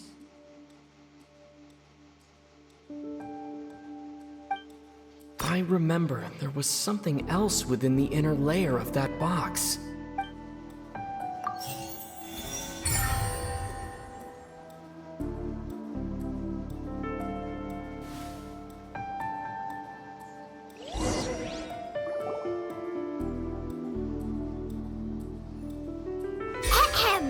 It's Ace Detective Paimon's time to shine again! In the original plan, Cowl would tamper with the water tank rope and the number selector securing his target. When the magic box containing Halsey was lowered, the metal hook would retract gradually and pierce the balloon at the top of the box. When the balloon attached to the box popped, the water from the primordial seed inside it would pour down and dissolve Halsey. Afterward, Cowl would enter the tunnel and break the flower vase to conceal the water inside the tunnel, with the remaining evidence being covered up by the water tank on stage. But he encountered something unexpected in the tunnel and wound up being fatally hit by the same water tank he meant to use to cover his tracks. Huh. That does make sense. That actually links together a lot of the more confusing pieces of evidence.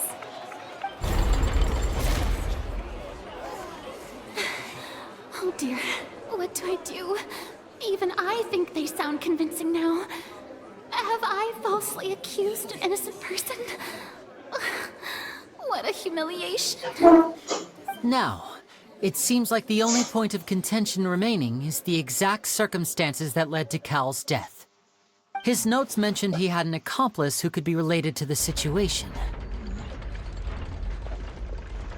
On that note, the guards have just contacted me indicating that they uncovered new evidence.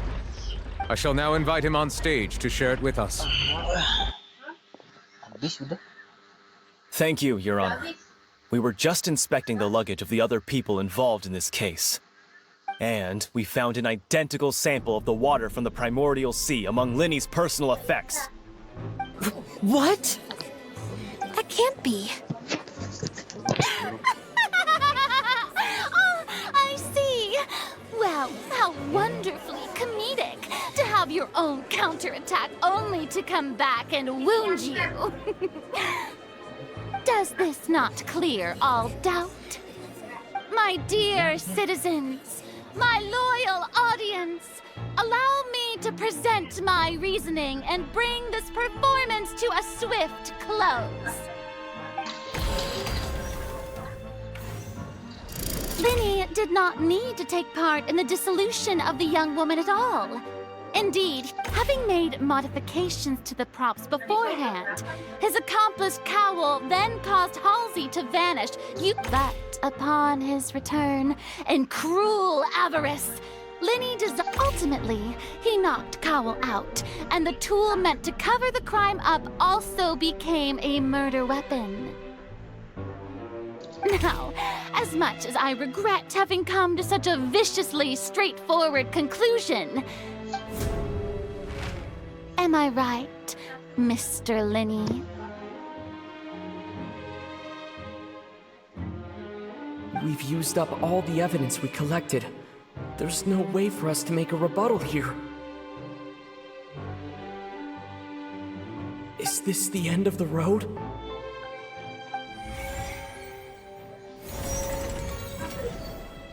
Oh no! Paimon can't think of anything either. It doesn't look like there's any way around this. Seems using the water as new evidence was too good a move. Why did this have to happen now? I think we've all seen enough now, and we have ample witnesses to my flawless reasoning. I believe this is indeed the finale. Now then, my good, noble Chief Justice, should we not, in your view, move... Excuse me, everyone, but I must interject. Miss, I must ask you not to shout, and to respect the ongoing legal proceedings. Oh, come on. Don't be hasty. I have a good reason for interrupting, you know. Now, would anyone here like to take a little break from all this debate and see a little magic? I'll show you an amazing trick. One that can bring a young woman who has disappeared back in the flesh, right before your very eyes. Please, do the honors, Mr. Lyney, if you would be so kind. What in the world is she saying? No offense, miss, but miracles like that are beyond my scope as a magician. Come on now, don't be silly. Magic is all about misdirection, isn't it? It often conceals the truth while presenting a fascinating illusion. But once everyone believes the illusion, can't magic reveal the truth to them once again? And wouldn't such a trick be the most marvelous finale to today's performance? Come on, Lyney and Lynette, give it another go. Don't worry, Spina di Rasula has made the necessary arrangements on your behalf. But as the magic makers and stars of the show, I think I should leave the final performance to you. I understand.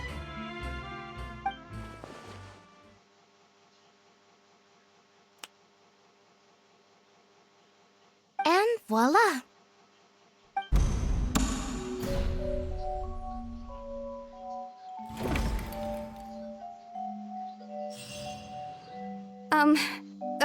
Sorry for the interruption. Wait, isn't that Halsey? So the whole thing about people dissolving wasn't true after all? To be clear, I'm only here because this person told me that if I testified, the merit of doing so would lessen my sentence. I was hiding outside this room listening to the proceedings because I was afraid that I would be the one put on trial. I was just feeling happy that no one had noticed me, and then before I knew it, she caught me. That'll teach you to underestimate us three.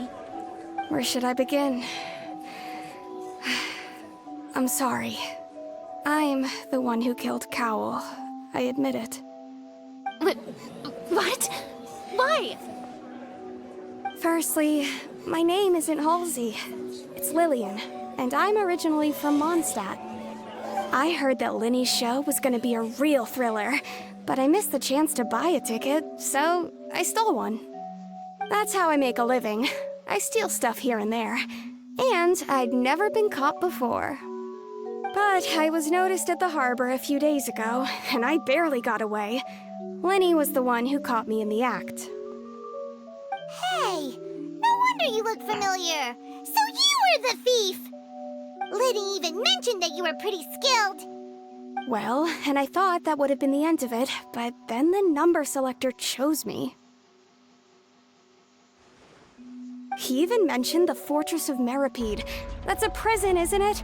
So you can imagine how shocked I was. I thought he was on to me for sure. So I played along with the show while looking for an opening to flee, but then I got water poured on me for no reason, and then someone jumped into the tunnel to nab me.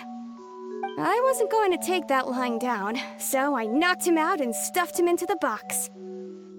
There was nowhere to run from there, though, so I had to change my clothes and hide in a box containing performance costumes. I slipped out after the first guard arrived at the scene and continued hiding inside the opera house. Can a person even hide in there?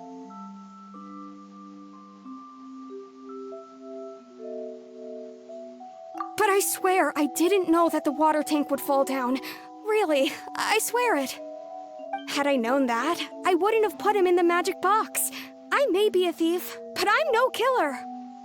Well, that makes everything pretty clear now, doesn't it? This time, we need to tell the entire story from Lily Ann's perspective.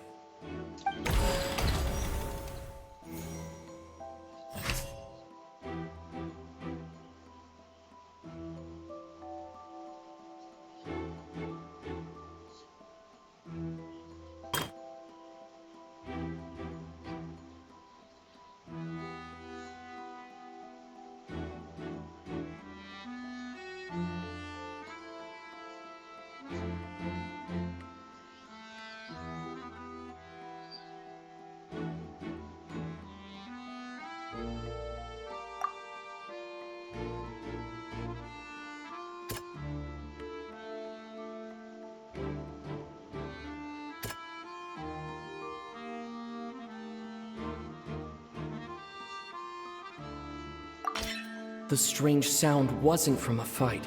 It was Lily Ann's attempt to break out when she was frightened.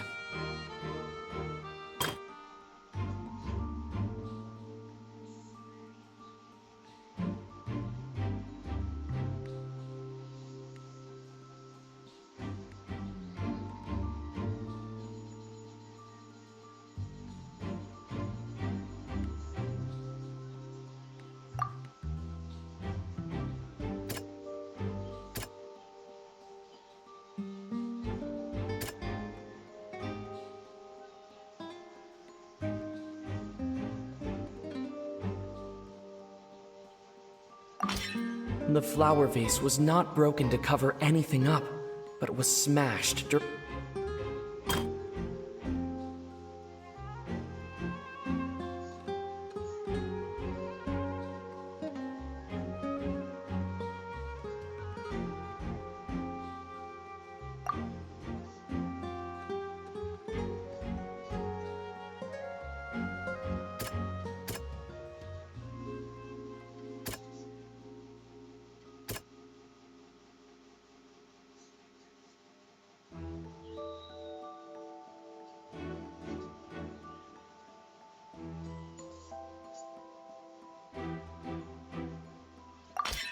Lily Ann was afraid that she would be recognized if she left, so she changed clothes and hid, biding her time.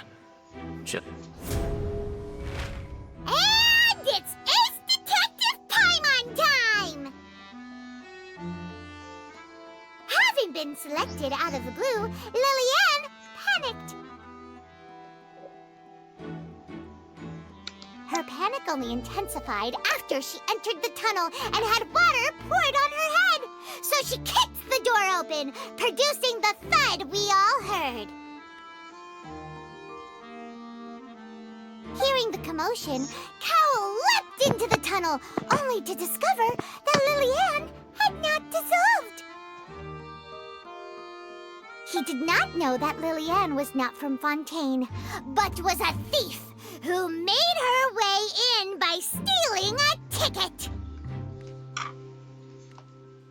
Mistakenly believing that the water from the primordial sea needed time to take effect, he tried to force Lily Ann back into the box. The two broke the flower vase during the struggle, but Lily Ann came out on top, knocking Cowl out and putting him in the box. With no way of escaping, she changed her clothes and hid in the costume trunk until the performance ended.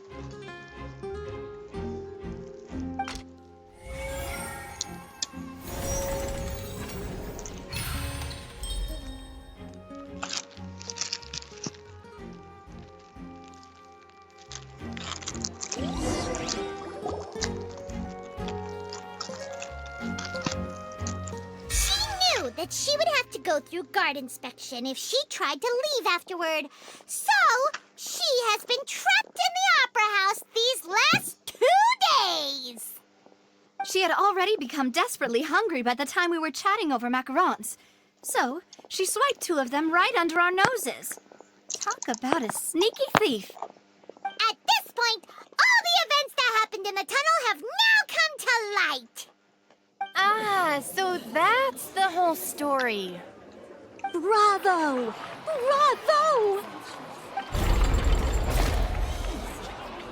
Now then, Lady Furina, do you wish to speak against the defense's statements? Please answer the question, Lady Furina. Also, if I may add, the trial has not yet ended. As such, I request that the prosecution not leave the room before the proceedings have concluded. What? Are you reading my mind now? No, I have no further arguments. I admit defeat. But really, could you at least have left me with some dignity? Wow, look at that! She's like a deflated balloon now. If there are no objections, then as the Chief Justice of Fontaine, I shall once again repeat the full sequence of events. The actual perpetrator of the serial disappearances, Cowell, selected his next victim from the audience reservation list. With some modifications to the selector, he could ensure that the pre-selected young woman would be chosen. To cover up any evidence while committing the deed, Cowell thought of allowing the water tank to fall, which would conceal the water left behind after the young woman was dissolved. He also tampered with the rope suspending the water tank, using the fireworks at the end of the performance to cause the tank to drop and hide the watermarks. He poured the water from the primordial sea into a balloon during the preparation of the magic box and stuck it to the box's lid. Finally, he passed the prepared hook on a rope through the gap in the magic box's door when bringing the young woman to said box. When the magic trick officially began, the box containing the woman was lowered into the tunnel, tightening the hook rope and bursting the balloon containing the water. If all had gone to plan, the young woman would be dissolved at this time. However, Liliane was not from Fontaine and thus fled the box with a loud noise. Realizing that there was trouble, Cowell entered the tunnel and met Liliane. Thinking that the waters had not yet taken effect, he decided to proceed. However, his opponent was more capable than he thought, and he was overcome, knocked unconscious, and placed into the magic box, and thus became his own final victim. Liliane, according to her own statements, then changed clothes and hid until the performance ended, before hiding in other parts of the opera house. As for Lyney, he was in the underground structures within the opera house, and was thus ignorant of these happenings. From this reconstruction of events, we can conclude that Lyney, the accused, is in fact innocent. While there is much in Lyney and Liliane's conduct that should still be investigated separately, this case, at least, can be handed over to the Oratrice to make the final decision.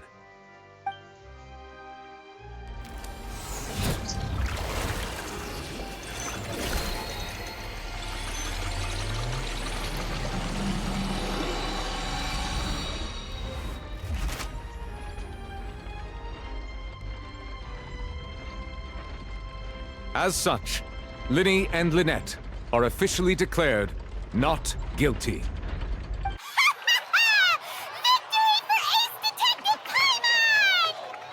Great work, partners. Thank you all. Thank you so much. Next, I think we deserve an explanation, Guard Vaughn. How did you find the water from the primordial sea in Lyney's baggage? Right! Your discovery caused me to make a serious mistake, you know. Or was that not a discovery, but false evidence that you dared to bring before this court? I suspect that the accomplice mentioned in Cowell's notes was not Lyney, but you, yes?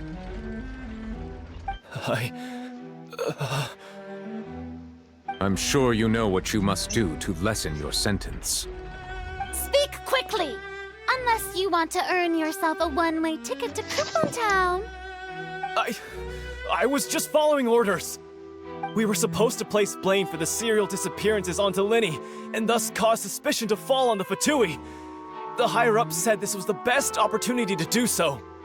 And now that your plan has fallen through, and the secrets of the water have been revealed, you have become a liability to said higher-ups, yes? Therefore, you would be wise to tell everything you know, and seek the protection of the guards. Yes, I'll tell you everything I know. Our boss discovered that the water can cause people to dissolve. It can also be made into a potion, which when extremely diluted, can cause people to experience unforgettable exhilaration.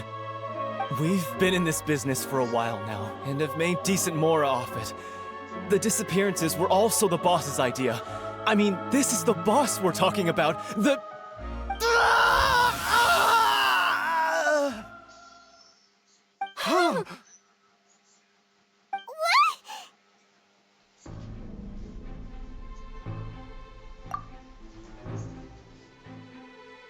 And now he can no longer talk. Such ruthlessness. I shouldn't have expected any less of them. An outrageous act. All present, please submit to inspection immediately.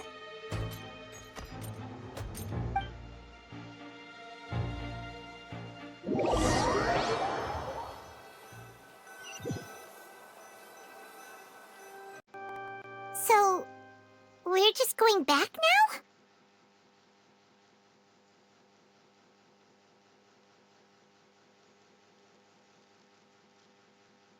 That's true, but... Traveler, Paimon! Please wait. Lyney... I know you may not want to speak to me right now. Maybe you don't even want to look at me. But still, let me thank you again for defending me to the end, even after you learned that I'm a member of the Fatui. I guess. But regardless, I'd like the opportunity to set things straight. I didn't approach you with any ulterior motives or ill intent. I've spoken to you as myself, just plain Lyney this entire time. As for why I'm a Fatus, it's because the goals of the House of the Hearth align with those of an orphan like me. That's all. That was how Father, who you might know as the Knave, approached recruiting us back then too. The Knave? The one who controls the House of the Hearth? She's your father? That's right. And since we're here, I was wondering, would you mind hearing a story? It's about my past. Back when our parents first died, Lynette and I were left wandering the streets. To survive, I took to surreptitiously observing an older street performer who did magic. It took me several days to figure out how he pulled off his amazing tricks. I took my sister through several streets until we found a crowded corner, and we began to perform magic tricks there. To my surprise, we proved to be pretty popular, and we could at least stop worrying about where our next meal would come from for a time. But I didn't want my sister to remain a street rat together with me forever. Before long, an aristocrat came to me and claimed that he wished to take us in after watching my performances. So you went from orphans to nobility just like that? That was how we felt at first too. As if fate was on our side and we could say goodbye to those painful days. But I gradually discovered that while we were called foster children, he was really after my talent for magic tricks. He would constantly take me to all sorts of banquets to garner attention, which he would then use to expand his social circles. That doesn't seem too bad either. Better than roaming the streets at any rate. It took a while for me to realize just how dark his heart really was. After one particular performance at a banquet, I discovered that Lynette was not on the same return vehicle as me. I waited a long time after we returned home, but she did not come back. I went to that noble's bedroom and asked him about her whereabouts. The answer he gave me was, she caught the eye of the most eminent person at the banquet, so I sent her over as a gift. I mean, you'll be able to perform your magic regardless of who your assistant is, yes? Oh no. So he was gonna... But wouldn't Fontaine's laws deal with such people? As far as outsiders are concerned, this is a relationship akin to adoption or foster care, and they have their ways of escaping the eye of the law. I managed to ferret out the location of the mansion of that so-called eminent person and hurried through the night. But by the time I leaped over the walls, avoided the guards, and made my way in, all I saw was the moonlit ground covered in blood, and the knave standing there in the darkness. So, she'd already taken care of that guy. That's right. She had rescued my sister before she could come to any harm, and had even discovered several girls hidden in a basement, all of them orphans. Father, I mean, the knave, might have seen something in me, and so she made me an offer. The House of the Hearth welcomes you, for your interests align with ours. Here, none will ever betray you. Indeed, betrayal shall never be permitted here. I was hesitant to trust her. I mean, I had just been betrayed by nobles. But she was also quick to destroy the noble who had taken us in at first, giving us back our freedom. Oh, so that's how the two of you joined the House of the Hearth. She has her own plans. She has gained permission from the Tsaritsa to first use the Gnosis's power once she obtains it. She plans to use it to find a way to break the prophecy and save Fontaine. So, she believes in that prophecy too? That's right. The whole House of the Hearth is currently working to combat that crisis. Today's case has also proven that people from Fontaine can indeed dissolve into some sort of water, thus further supporting the prophecy. Everyone at Hotel Bouffe d'été, including the knave, has their roots in Fontaine, and we will always defend our homeland. To us orphans, the only connection we have left to this world, apart from our family, is our homeland. So, from small deeds like distributing magic pockets to huge schemes like stealing a Gnosis, everything is aimed at dealing with that prophecy. It's all right. I understand. The only thing I can do is relate all this to you. I just hope you can understand that even as a member of the House, I have never stopped making my own decisions, and that I believe what I'm doing is right. If you should need anything at all in the future, feel free to find me. I will do my best to help you, as plain Lyney.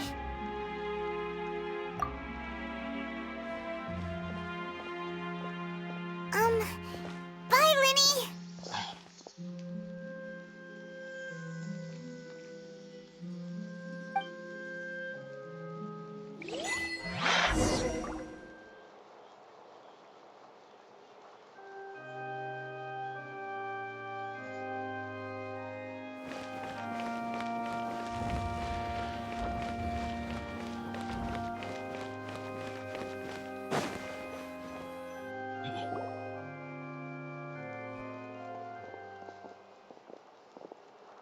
Hey there.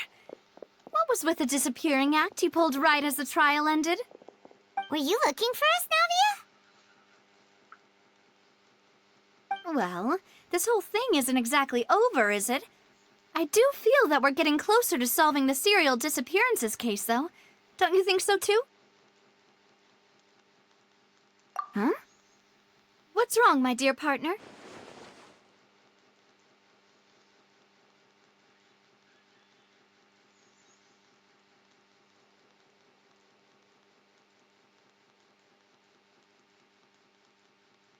Besides, are you sure we're the ones who can crack a case that's been cold for decades now?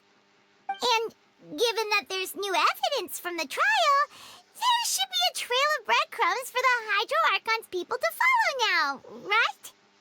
Ah. I see. Well, I won't lie. I'm a little shocked to hear that from you. But I suppose you are just travelers who have only arrived in Fontaine after all. Sorry. I might have been too presumptuous. Don't say that, Navia. Ah, and we were having so much fun investigating with you, too. It was like having new waters flowing into a stagnant mire, causing new hope to spring forth, and the reflection in the murk to become clearer. Sorry about that. I'm a bit prone to nostalgia. Don't mind me. Wait, shall we have a farewell meal? You know, to commemorate our time as partners? Huh? Do we really need to get that formal? Well, guess you really did treat us as partners, huh? Well, I'd just like to have a proper ending to every important memory. That way there are no regrets later. Anyway, it would just be a meal, so it shouldn't take up too much of your time.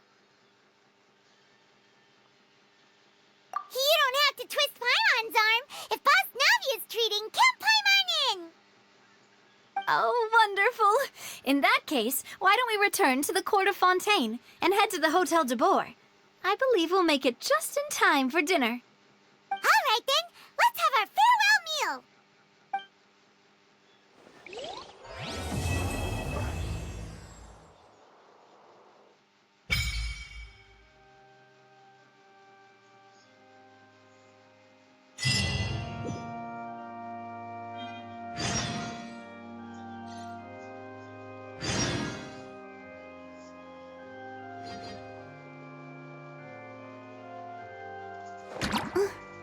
Huh?